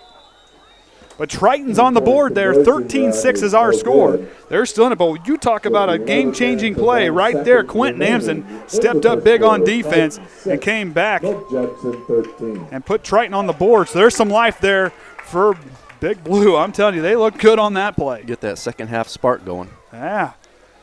Q was feeling now, and I mean, he was in there. I shook his hand tonight. You could tell he was ready to roll. That was a great play by him. But now you can tell, if you look at the guys on the sideline there, they're picked up quite a bit. They're fired up. They're ready to roll.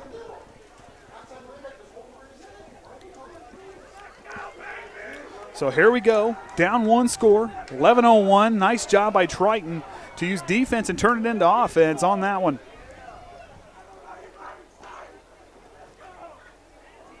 Another update with Pioneer and Knox, still 6-7. Knox is out in front. We'll see if my prediction's right. 3rd quarter.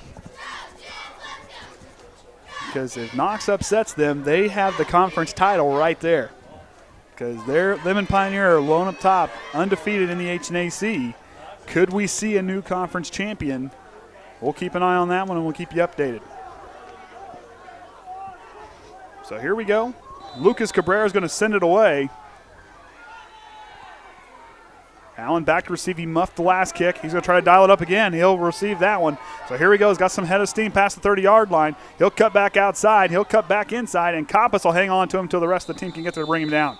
So he'll get up past the 35-yard line, up to the 36, maybe the 37-yard line looks like. And Allen's shaking up on the play. Hope Cheyenne Allen's okay on there. So see if we can take see a at the quick end break. of it.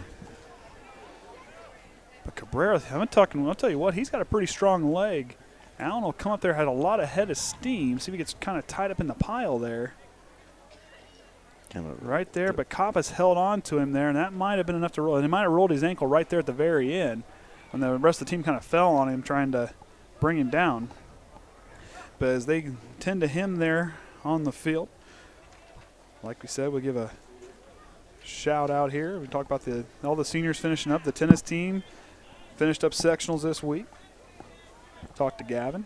Man, he must be having too much fun. He ain't made his way up here yet. Told me that might happen.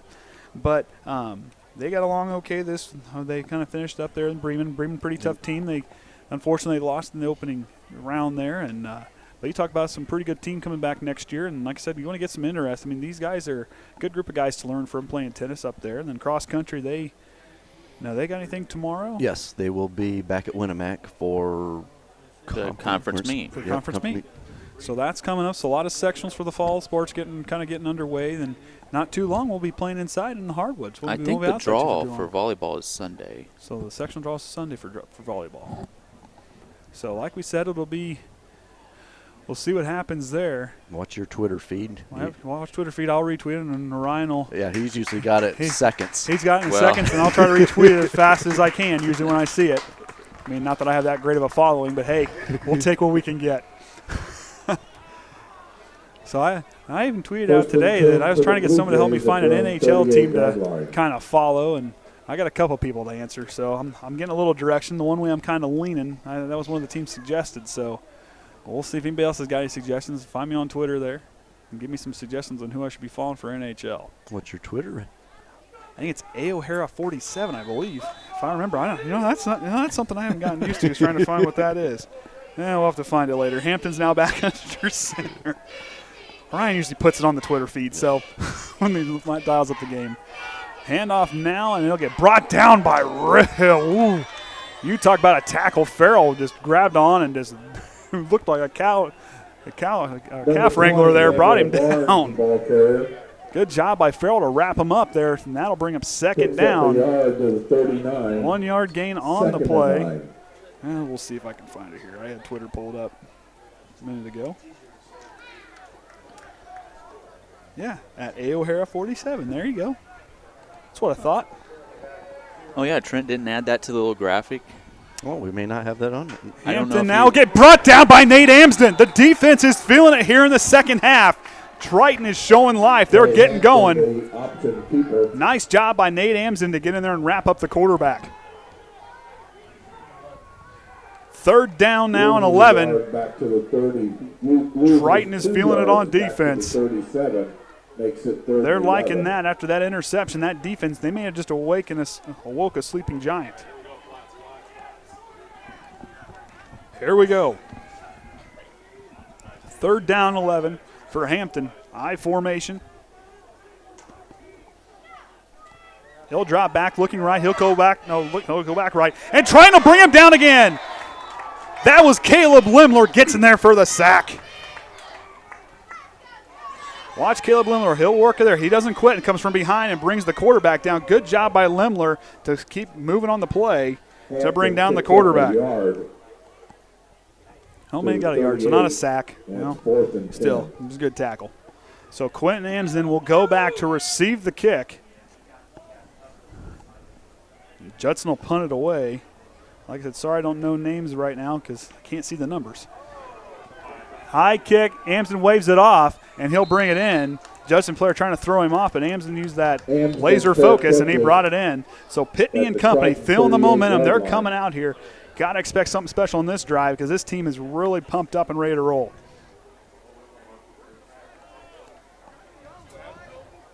Ball be spotted. Now we got another Judson player down getting stretched out here at the 45.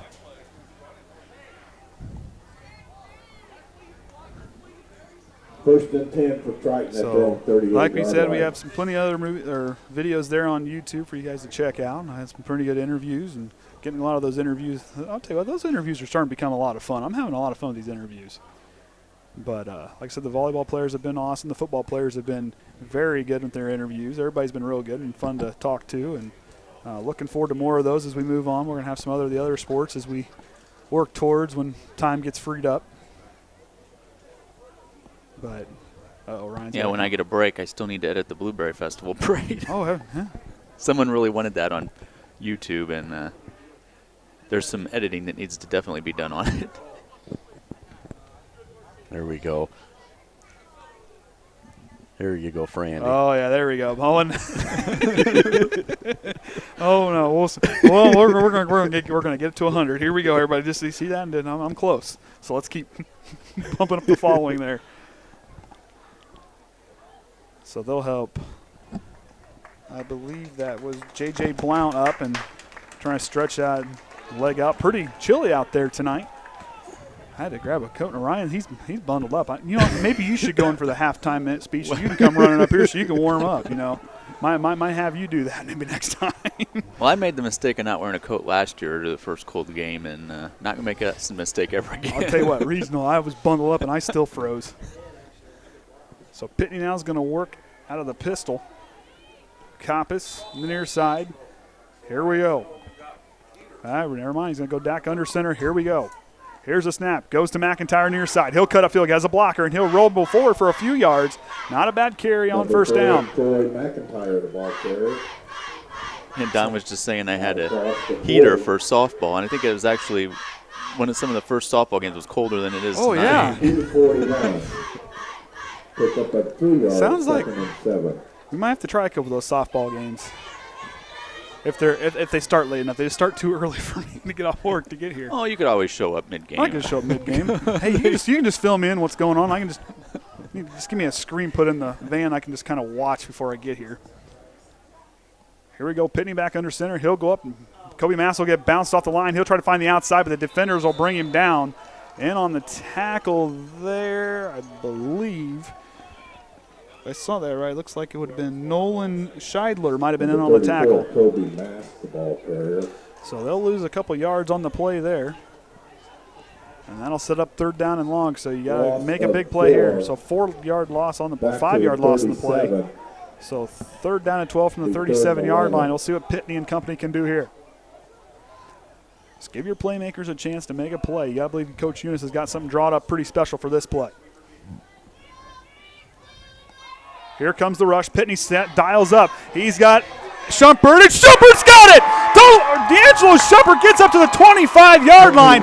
He waited on that one. Nice job by D'Angelo to time his jump. Watch this on the bottom of your screen. Pitney looking like Marino steps up and slings that one. And watch Shumpert. He timed that jump just over the defender, and he brought it down, and he stumbles his way to the 25-yard line. 1st and 10. Triton's on a roll. See me get up to the 24-yard line. Nice job by D'Angelo Shumpert. Almost said Delano there for a minute. I think he was here tonight. He was. I saw him walking in. I didn't get to talk to him, but I saw him walking in. Here we go. Pitney. McIntyre's going to try to find some space. Nice move by McIntyre to cut up field. Split 2 defenders and found his way for a pretty good gain on first down. That was a nice play by Hunter McIntyre. When he finds a gap or a hole to find a way through, he can just accelerate and find it and go quick. He's a patient runner. He's a guy who kind of finds his spot and takes off and goes. Very talented running back. He always gets some of them, maybe make a yard. You just keep pounding. You're going to get that little bit of a window to open up and come through. I don't know if the motor don't quit. Might start calling him Rocky because every time he's the Rocky movies, Rocky would get stronger every time he get a hit, and then he just gets stronger and you couldn't bring him down. McIntyre's a strong runner. He gets stronger as the game goes on. Trips left. McIntyre up the middle. No, Pitney's going to hang on to it and he'll rumble forward. Pitney on the quarterback. That'll bring up 3rd down. To the 19-yard line. So here comes Amson back. Baxter and Shumpert will come out. Now, like I said, there's a couple targets I really like down here for Triton when they get inside the red zone. 3rd down and short. 3rd down and 5, rather. Coppas will come near side. Here we go. Pitney under center. Here's the snap. Goes to McIntyre. McIntyre finds some space, and he'll have enough for a first down. Good bit of running by Hunter McIntyre. The Trojans are fighting hard. Watch him accelerate through the line as he gets through here. He'll take off. Boom, there it is. And he'll go right through, spins away from the tackler, and falls forward. That's one thing that Hunter does really well. He uses that momentum, and he keeps going forward.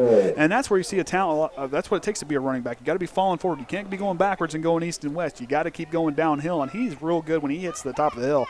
He'll go downhill in a hurry. Now some of those a couple inches will make a big difference getting that first down. Oh, exactly. So now they're first and 10, or that's first and goal from the 10-yard line. Pitney and company here. McIntyre again. He's 10 yards out, and he's going to rumble forward a long way. McIntyre down to the 3-yard line. So 7-yard gain on that play. McIntyre, the man with the motor that doesn't quit, rumbles forward for a 7-yard gain up to the 3-yard line. Triton threatening to score here.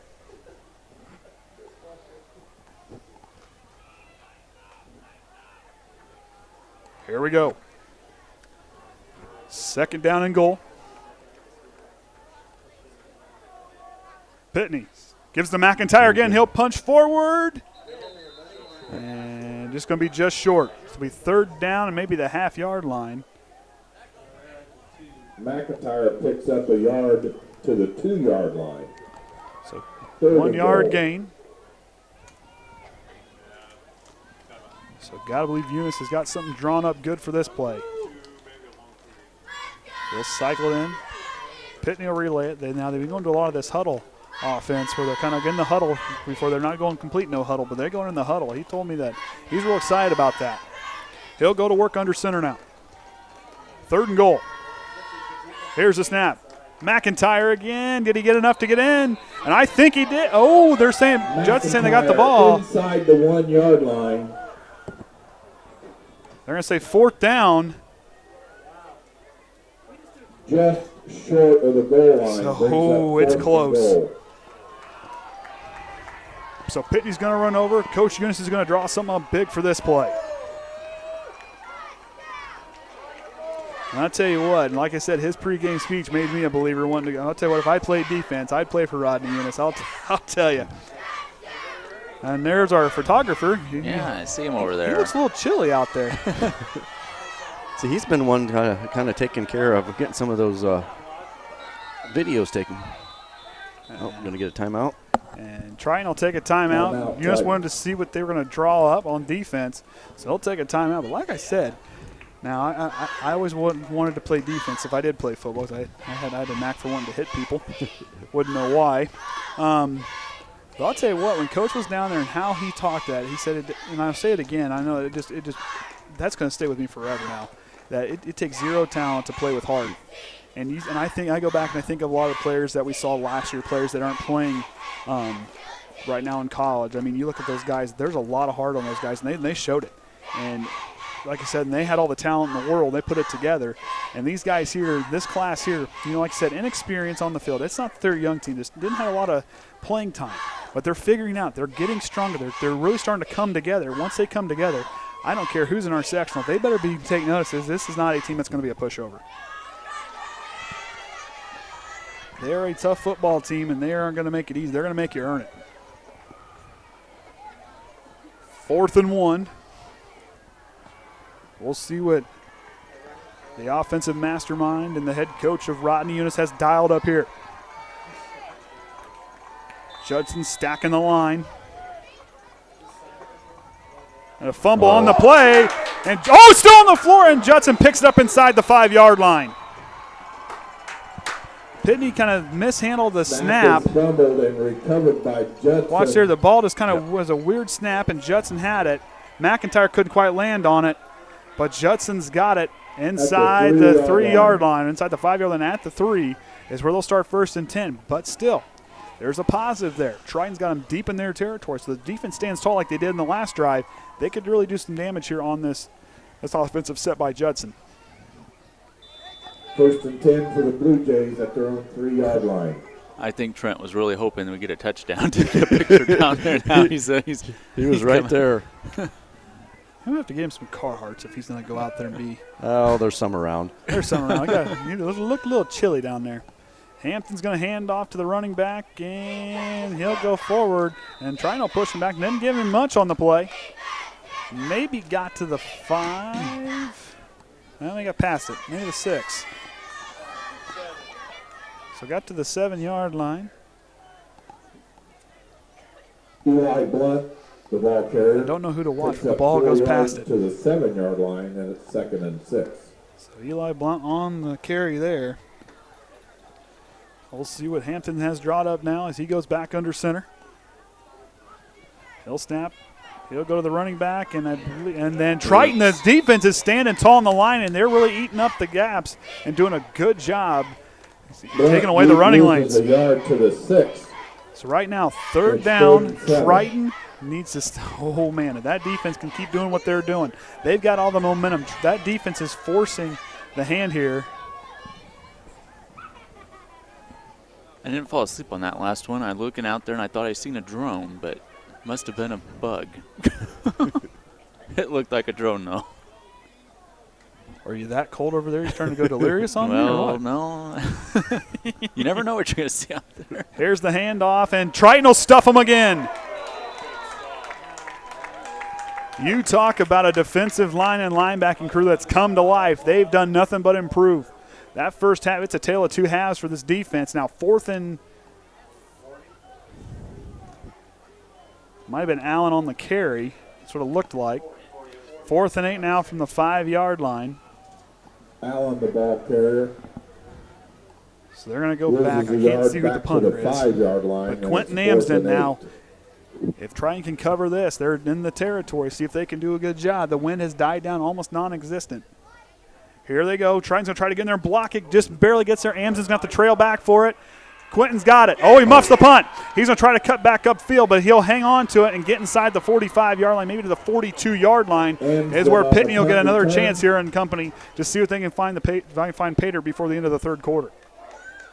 At the 43-yard line of Judson. See if we can see how close they got close to. So if you watch Cabrera at the top of your screen, he had a good jump on the ball. And they got close. Nah, well, Lemler was closest, but he couldn't quite get his hand around there. They had a good play on the, try to get a rush on the play. But Quentin Amsden just slipped out of his hand just for a minute. But good job by him to focus on the ball and forget the yards and just corral it. Here we go, I formation. Pitney at the play action fake. He's going to bootleg. He's going to try to go deep up to Koppas. Koppas is going to go airborne. He can't come up with it. Defender got in there and made a good play to stay in front of Koppas. That was a good play. The bootleg had everybody fooled, and Pitney ran it well. Second down. He threw it there. He threw a good 50-50 ball. So second down now. I'll tell you, you keep drawing those defenders up. You can go up over top like that. And sometimes you do a play like this, and now they're thinking the defense got to think, well, hey, there's something else could be coming up. I'm going to have to start watching for something I haven't seen the rest of the game. Exactly, because they have not ran that bootleg at all in this game. Here's the snap. Takes it off. Nice play to Quentin Amsden. He's on the near side. He's got a blocker. Amsden's going to try to cut outside. He's going to get a pretty good gain there on second down to make it third down and manageable as we are inside the final minute of the third quarter. Picks up 5 yards. Picked up 5 yards, 3rd and 5 now. So 3rd and manageable. Clock's running. Good smart move. Just let that clock keep on ticking. Eunice relaying them the call. The team will work out of the huddle. They'll break. Baxter, Nate Amsden on the near side. Koppas, Shumpert out left. McIntyre on the left hip of Pitney. Nice snap by Farrell. He's going to go across the middle, and it'll be intercepted. The defender read it, and McIntyre will bring him down. Blount intercepted, looking for Koppas on the slant play. As he was looking for Koppas there, or Koppas will come in on the slant at the top of your screen, but the defender read it well and jumped in front of the route, and he'll bring it down. Good job by Blount on the interception, and McIntyre gets in there and brings him down in a hurry. So now Triton. Judson couple takes over first and 10 turnovers 35-yard there. line. Like I said, I know Pitney's pretty upset with himself down there. I mean, I hear him there. He had a guy. I mean, he's going to work. Well, he likes seeing there as a teammate going to go down there and help him out and talk to him there a little bit. Connor just can't give up yet. He's a heck of a football player. I mean, like I said, he's a heck of a quarterback. Hampton out of the shotgun. Oh, snap fumble. I think Farrell fell on it. Jeremiah Farrell may have jumped on it. And Farrell comes away with it. Triton gets it right back. Nice job by this defense to pick up their quarterback. Watch Jeremiah Farrell. It'll be a mishandled snap, low snap, and Hampton can't corral. It'll go low, so you see it there, and he'll go off his fingers, but Farrell sees it immediately, and bam, falls on it. Jeremiah Farrell. I'll tell you what, he's coming to life. This defense is doing everything they can to keep this offense in it. Connor Pitney, the senior quarterback, makes his way out now to the huddle, and he'll relay it out. Like I said, Connor's a very smart quarterback, very talented quarterback. We'll see what he can do here. He'll go to Kobe Mass. Kobe Mass gets a little bit of a lane. He'll get forward for a little bit of a gain there. To the 31-yard line. The clock's lagging behind.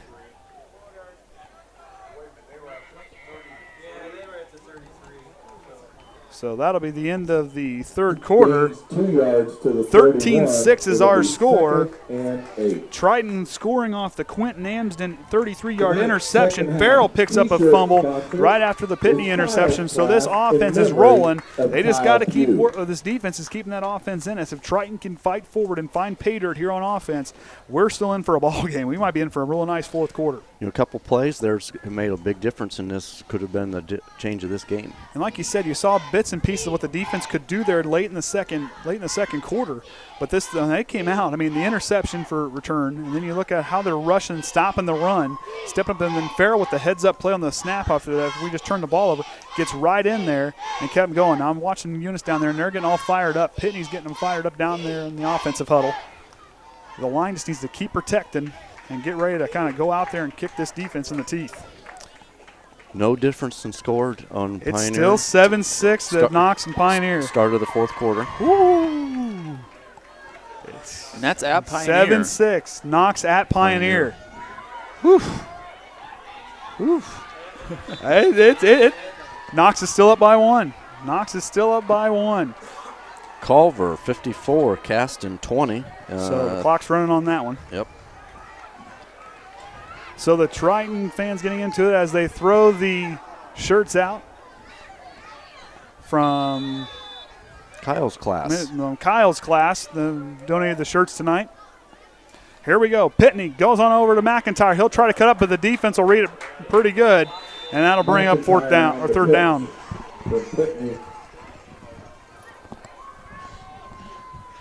McIntyre's a little slow to get up. He's a pretty tough dude. So Sweet Eunice draws up here.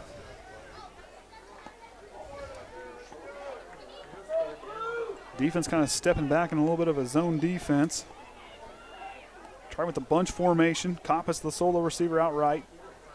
Play action fake with the bootleg. He's going to try to go to Coppice again. Here comes the defense. Pitney's going to throw it hard, and it'll get knocked away. Coppice in there, but Coppice wanted a flag, and that'll bring up fourth down. Be fourth down and 9 for the Trojans. So what do you do here? Fourth down. Got to go for it. I mean, like I said, these seniors are playing for the last time at home.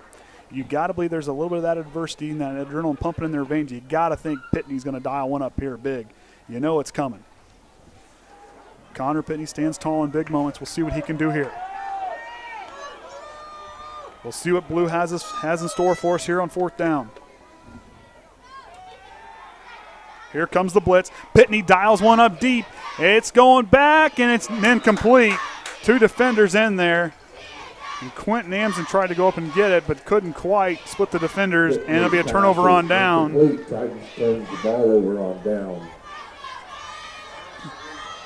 Judson takes over 1st and 10 at their own 32-yard line. So here we go. Judson now is 1st and 10 from the Triton 32-yard, or from their own 32-yard line. Now the defense has stood tall. They've kept them in this game. They're going to have to keep fighting and see what they can do to force another turnover, slow down this Judson offense, which they've done. Judson has been quiet on offense here in this second half. We'll see what they can do here. Handoff goes to Allen, and Triton stuffs the run again. That defensive line, I'm telling you right now, is playing tough. And right there, good sportsmanship. Look at that. Kreft and Nate Amson help the runner up. That's one thing I really can appreciate about these guys is even in the wake of adversity or anything like that, they're always willing to be sportsmanship, and that does not make a team weak by any means. That right there is exactly how you want to see your players and see these young men. That's what turns them into men, is that sportsmanship and that humbleness to help out an opposing player. And I think they're going to get Triton to jump on that one on the hard count. Oh, wait a minute. Shumpert's clapping his hands. We'll see. And it's going to be encroachment on the defense, so that'll be some free yards there. And that'll become 2nd down. And so 2nd and 5 now. 10:34 remaining in the ball game. I'm Andy O'Hara alongside Kenny Barnhart and the Hall of Famer Orion Lemler for the Triton Trojan Sports Network. Gavin's enjoying senior night. Told me he was going to do it, so told him, said, you got to do that, man. That only comes around once. Defense doing well in this line. They're going to try to keep her, but Triton's going to stay with the quarterback, and they're going to upend him.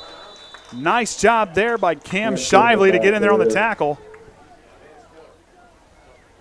Cam Shively led the attack with Lemler. Loss of 2 back to the 35. So 3rd down. And 7 now. 10 minutes and counting. This defense stood in a tall moment against South Central. Can they do it again? They're starting to believe and rise to the occasion. That's what we talked about pregame. Believe in yourselves. Don't let those moments that happened before affect your mind now. Short-term memory. Get out there. Believe in yourself. Believe in your brothers on the team and keep fighting. This team has been the testament to that. They can rise to the occasion here. Hampton out of the shotgun now. Low snap. He's looking right, trying to go up over top. Amson's got another interception. Quentin Amson from the 30-yard line. He's still on his feet, finds the sideline, and he's in the territory. We got a flag on the far side of the field. Quentin Amson, the senior, stepping up on senior night with 2 interceptions on the night. We'll put this till they get that other sorted out. Watch him here. He'll patrol that one. Hampton overthrows the receiver. Amson was just waiting on it there. It's around the 37-yard line. And he'll cut upfield on, gets up to the 40, or inside the 40. But long deliberation, that flag on the far side of the field. A little bit dirty laundry over there. We'll see what the referee calls here. Personal foul, face mask against Judson, and that'll tack on some more from the end of that return. And Triton's going to be deep in Judson territory for this to start this drive out. Koppas getting the crowd into it, and this crowd that's been frozen for the first half has came to life and thawed out here at the Trojan Field. We need to get a name for the field. Trojan Field. Trojan Field. Trojan Field? Is this what Trojan Field? That's what Bill Kill named it. Bill Kill named it? Trojan Field. Because he never had a name for it. Well, So we're gonna have to find one. Trojan Field, I like it, though. We'll stick with Bill's name. I like it. I never know what to say. I don't want to say Triton Field or Trojan Field. I mean, I grew up with Fisher Field, so I mean. So Triton Field here. So the fans have thawed out here in the fourth quarter. We'll see if this offense can thaw out here, too, and get hot at the right moment. Pitney out of the shotgun. Looking right for D'Angelo Shumpert. The playmaker's got it, and the defender will read it and bring him down for maybe a yard loss on the play, maybe back to the line of scrimmage. You need something to go with that trench feel. You know, there you go. The Trojan trench, the Triton. You just need that. We gotta think of something. I'll be asleep. I'll be ready to wake up tomorrow morning. Oh, I got an idea. That will be at church on Sunday where it'll just pop in my head. All right, here we go. Pitney out of the shotgun again. 2nd down and 10. Here we go. McIntyre on the sweep play. He'll cut upfield and he'll rumble forward for a pretty good gain on 2nd down. Hunter McIntyre, a motor that doesn't quit, is showing it off there at 8:40 remaining. It'll be 3rd down and manageable. So we have the 21, 3rd and 6 now. 8.5 remaining. Pioneers very close to scoring. They got it in, but they called it back out with a flag, I think. Oh. Pitney out of the shotgun.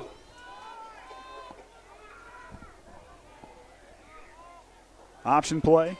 Goes to McIntyre, but defense read it well, but McIntyre can't get outside, but he might have got forward just for a little bit of a gain there.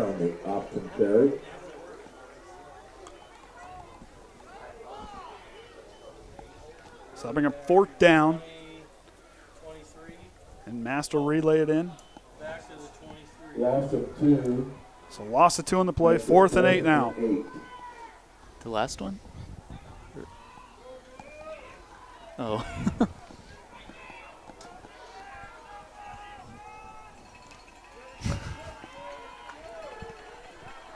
All right, here we go.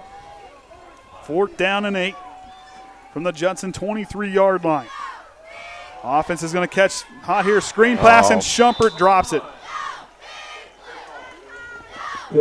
Turnover on downs here. They try to go with a little bit of a screen pass to Shumpert come in on the wide receiver screen. Just too high and a little bit behind him. North Judson has a 1st and 10 at their own 23. Oh, I think we got a suggestion for the field name here. Uh-oh. What'd I get? Kevin Boyer says Trojan Tundra. Trojan Tundra. Hey, I'll endorse it. The Trojan Tundra. I like it. We're going to use it. I like it, Kevin. I like it. The Trojan Tundra. I like it. So what we do in the beginning of the season when we're up here sweating and it's 90 degrees out? We'll still call it the Tundra. It's okay. We're in here. It's not. Well, I guess we got a fan, so we can call it somewhat of a Tundra. Hey, I like it. I like it, though. Here we go. Hampton out of the shotgun. Hands off to Allen, and they'll go up the far side there, trying to find a crease, and finds the edge of the field. And he'll get out of bounds, knocked out of bounds there. Quentin Amsden all the way ran him down. Kevin was sitting right out here in front of me That's earlier. what I thought. Was he listening? I think he went across the street over there. And, he's sitting inside where it's warm. I see what he's doing. He could probably wave out the window. I could zoom in on the camera. Oh, my. Well, thanks for watching, Kevin. I like that. I like the Triton Tundra. I like it. Triton Tundra. I'm gonna keep that one. Here we go. Hampton out of the shotgun. 2 wide receivers split to either side. Here's the snap. Hands off, and it'll go to Allen again. But the defense will read it perfectly and send him backwards. Allen loses a yard. Nate Amsden leading the charge there from the line. That'll bring him 2nd down and long. He'll lose a few yards on the play. Good job there. Well, I guess 1 yard lost in the play. I thought it looked like it was more than that.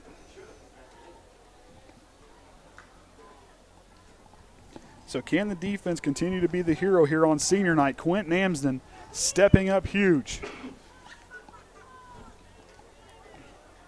This defense has rose to the occasion, and Cam Shively finds himself, he'll nestle in there along the line. Comes out of his block really well, and Allen will try this side, but he'll find a crease, and now he's got space. Quentin Amsden's the last man. He's going to have to bring him down. He'll trip him up and slow him up, and he'll get all the way back into Triton territory, into their own 40-yard line. Goes from the 35 to the 40. Don't ask me to do the math. 41-yard line. Let's see. 10, 20, 24 yards on the carry. Someone did not, but Don beat me. Don beat me. But still, I was doing math. Okay, we'll probably have an update here just shortly on Pioneer. Pioneer still have the ball? Yes, they just scored, and they just went for the 2-point conversion, and no good. So it's 12-7. 12-7 now. Pioneer up on Knox. 4 minutes to go. Fumble! And they'll fall on it. Bad snap on the play. Bad snap on the play will result that, and I'll move them back. 2nd down and long. So like we saw there, Pioneer is now up 12-7 on Knox. That right there is battle royale for the HNAC for the top, for the, I guess what we call it, the leader for the there's North Athletic Conference. What do you want to call it? Winner of that game is a solo up there alone at number 1. Hampton back out of the shotgun. Here's the snap. He'll go on the option play. Kobe Mass will wrap him up. Defense has got to get there. Shumpert's got to shut him off, and he does. Good job by Shumpert to kind of shut him off there. Nice job on the open field tackling to kind of bring him down. D'Angelo Shumpert stepping up on defense. Picks up 7 yards to the 39. 7 yards now. 3rd and 8. 3rd and 8 now. We'll see if the defense has the rose to the occasion here. Can they do it yet again? Hampton a little shaken up on the play. 4.5 remaining in the ball game. One score game here from the Triton Tundra. Trojan. Well, yeah, do the Triton. The Triton. It was the Trojan Tundra. I'll get it right. Option play here, Allen. They got to run him down, and Coppice shuts it off. Good job by Bryce Coppice getting there as he makes a tackle there. 4th and 8. Allen, the ball carrier. Timeout for Triton. Good job to use the timeout in an opportune moment here. 4th down now. So we'll have a chance to talk about this one. It'll be 4th and 9. Now, the special teams has looked really good here tonight. Can they set up a spot for Quentin Amsden to run free? So we'll see what happens here. 4th and 8. Judson could go for it, too, and shake it up a little bit. Sorry about the camera. They're doing the stomp out there. Well, hey. It's better than a couple weeks ago. I got a compliment. I got a compliment from the Culver sideline a couple weeks ago. Because that's right. You guys kicked out of the press box, so you had to do it from the stands. Broadcast from the stands. Broadcast from the stands. Well, they got us all set up. They had us all set up. I appreciate the accommodations. It was great. we had the FFA fed us pretty good down there, and pork chop's pretty good. Well, they don't want to stop that stuff. It's like watching my kids running through the house. Good night. All right, well, the crowd's into it. We'll see if they can stand tall here. 4th down. Back to send it away is Logan Brown, the senior. Quentin Amsden back to receive. But if you're this first line of the defense, keep an eye. There could be a fake. So they elect to let Triton's offense beat him. So Amsden's going to get it, and here he goes, running start. Quentin Amsden trying to find the outside, and he'll get brought down. Oh, he'll still on his feet. Quentin Amsden will speed away, but he'll get about to the 22, 21-yard line is where they'll set up shop. Connor Pitney, senior night. Can he lead this team to pay dirt? Watch the running. I guess he got a good run on the return there. Let's put it up here. Triton takes over. But watch him take off and run. Quentin Amsden's just so fast. Lost the one defender, just kept fighting.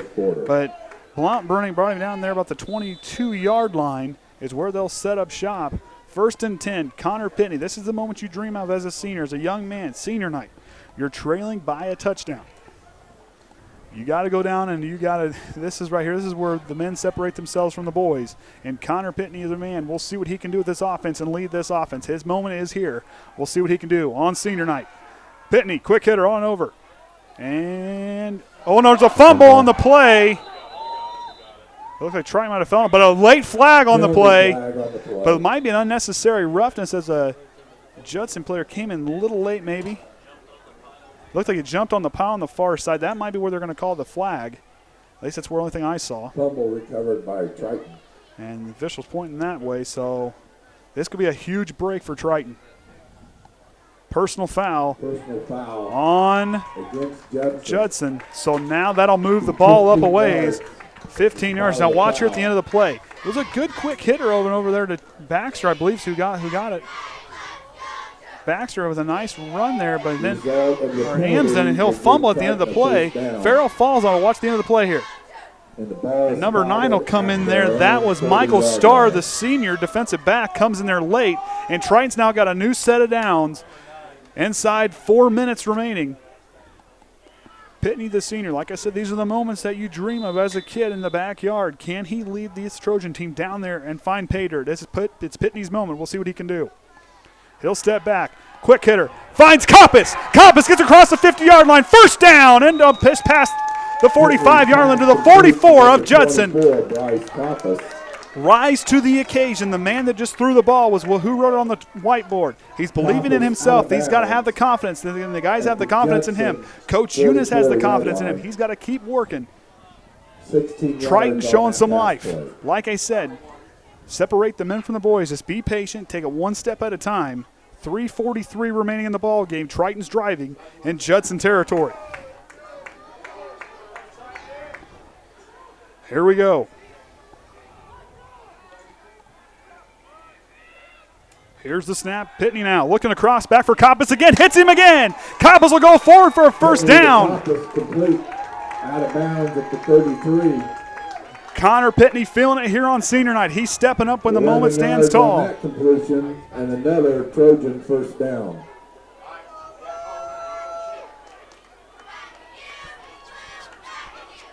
Hey, I know. I'll tell you what. I saw the Trojan turf there. I like that. But yeah, I might start doing some junior high games. I'll tell you what. I came and I helped Orion set up the one Saturday. They're a pretty talented junior high team. Here we go. 1st and 10 for Pitney. Here it comes. Pitney back across the Coppice, low throw. But Pitney rolls away from on the play there. Intended for Coppice, incomplete. Second down. So here we go, second down. 3:36 remaining.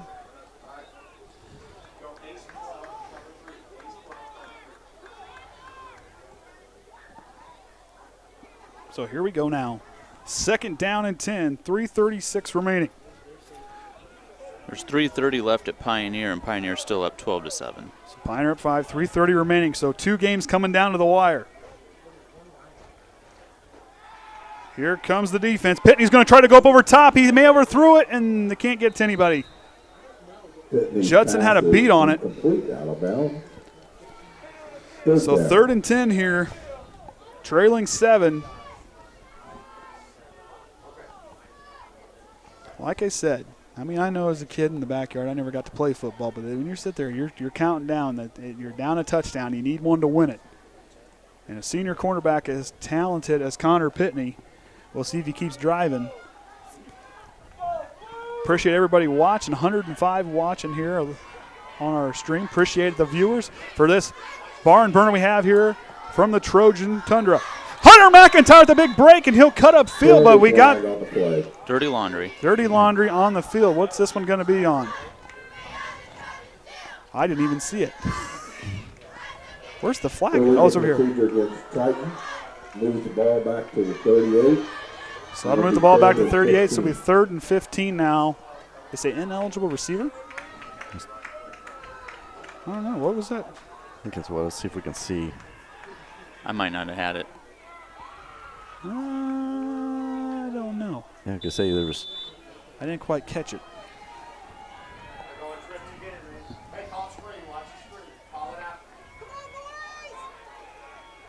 There we go, Pitney now. Dropping back. Goes to Shumper on the screen. Shumper's got some space. He's going to cut up field, and that'll bring a 4th down inside the 30-yard line.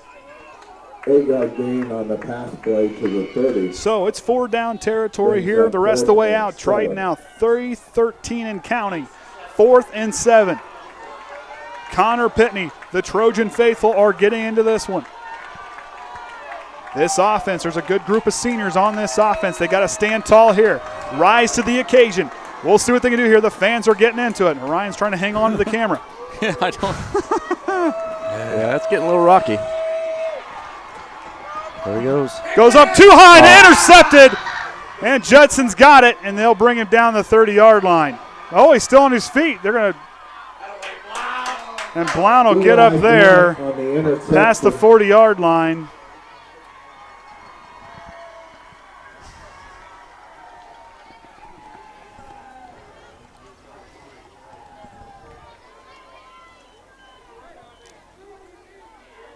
.28 yards on the return to the 41-yard line. Judson takes over 1st and 10.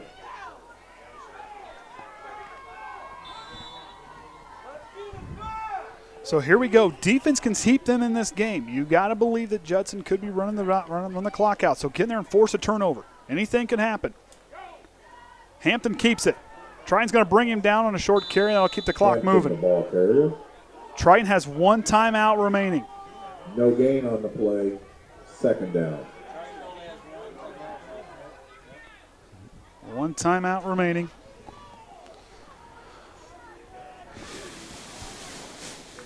Boy, now boys, this feel like Sunday watching. They've got me into the game now. Like I said, I am very impressed from what I've seen here tonight. This team has played hard, and like I said, this defense has stepped up. And big moments. Can they do it yet again? 2 minutes remaining. Handoff goes to Blount, and he'll fall forward. Hampton on the quarterback keeper. And Triton takes their, I believe, their timeout, Triton. Final timeout. Hampton picks up 4 yards to the 45. It will be 3rd So and no 6. timeouts remaining. Minute 53 here. This defense is carried here tonight.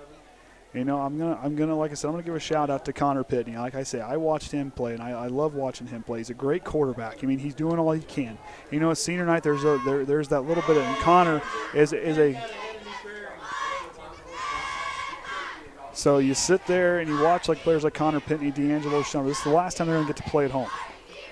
Game's not over yet. A lot can happen. Minute 53, there's a lot that can still go on. A bad snap, Triton can fall on it and still find a way to get in there. I mean, there's still plays that can happen. It's not over yet.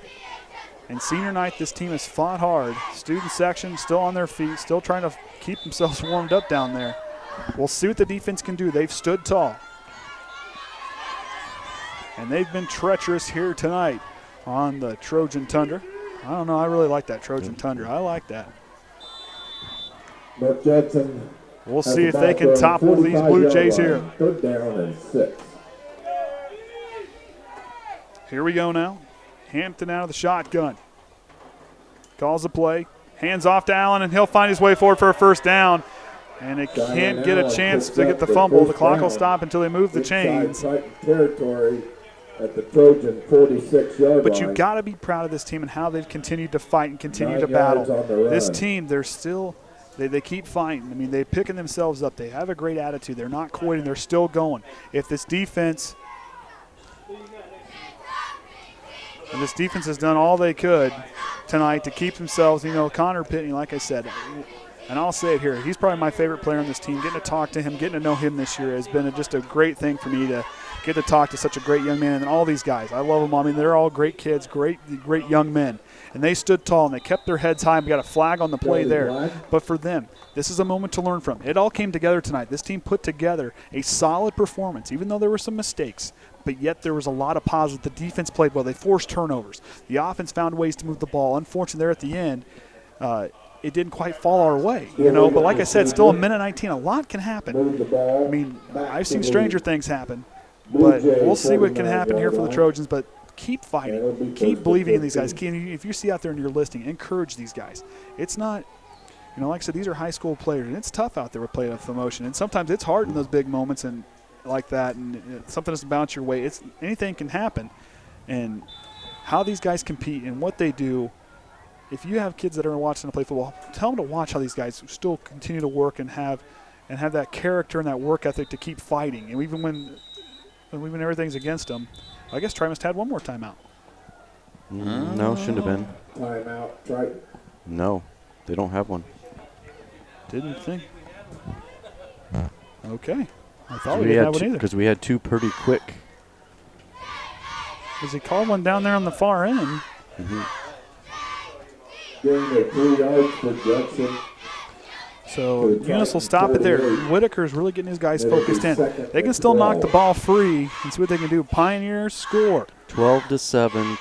Clock counting down, 30 seconds to go. So Pioneers looks like they're as right now. They're going to stay the royalty of the HNAC with a win against Knox. They're the only ones to ever win the football conference, I believe. No one else has. Hey, Knox came close. 5 points.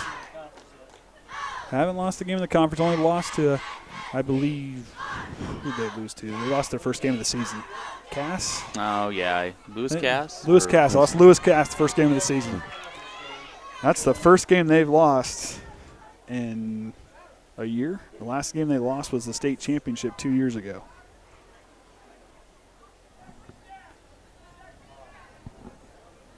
So here we go. 2nd and 12, victory formation here for the Blue Jays.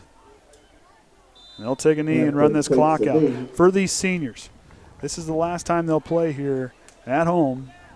But like I said, encourage these guys. It was tough, and they're getting better. There's a lot of stuff that really improved. Watch the line play, how they got penetration on the line. They stopped the run. They made adjustments in the second half. They're going to get it all put together in the next 2 weeks. And come sectional time, they are going to be a tough team, and they're going to give you all you can handle. And the defense gave this Judson team all you can handle. I mean, they were favored, like I said, by 7 points, and it was supposed to be a little higher scoring game according to John Harrell. But yet this team found their way to stay focused and kept fighting hard. There were some good plays here tonight. Just couldn't quite finish the drives that we needed to. But like I said, these guys need to keep fighting, keep working, because, you got me as a believer of this team and what this team can do going forward. I'm still a fan of this team, and, they're just going to keep working hard. So tonight's scoring plays here tonight in the first half, and Triton blanked him in the second half. 18-yard quarterback sneak, and then Nate Amston blocked the extra point. And then Cheyenne Allen ran from a yard out, and they got the extra point, which gave them 13-0 at the half. And then Quentin Amsden with a 33-yard interception return. Point after touchdown was no good. Triton will fall here 13-6. And for this team, they'll be taken out down. They'll be going into Knox, a team who played tough against Pioneer tonight. So that game, we will not have that live next week or have that at all. Yeah, we'll not have it at all. I'm going to probably still go down and watch. But like I said, these guys, they're still fighting. And if you're out there, encourage these guys. Playing football in high school is tough. It's not easy. And these guys still don't give up. They continue to fight. And, this defense blinked Judson in the second half. The offense has had a hard time getting going, but yet they're still talented. They're still a good group of young men, and they're growing each and every game. And there's a lot of potential here on this team yet, and I don't think they're done yet. So we'll sign off here. I'm Andy O'Hara alongside Kenny Barnhart and the Hall of Famer Orion Lemler. And until next time, Trojan fans, remember the Trojan way.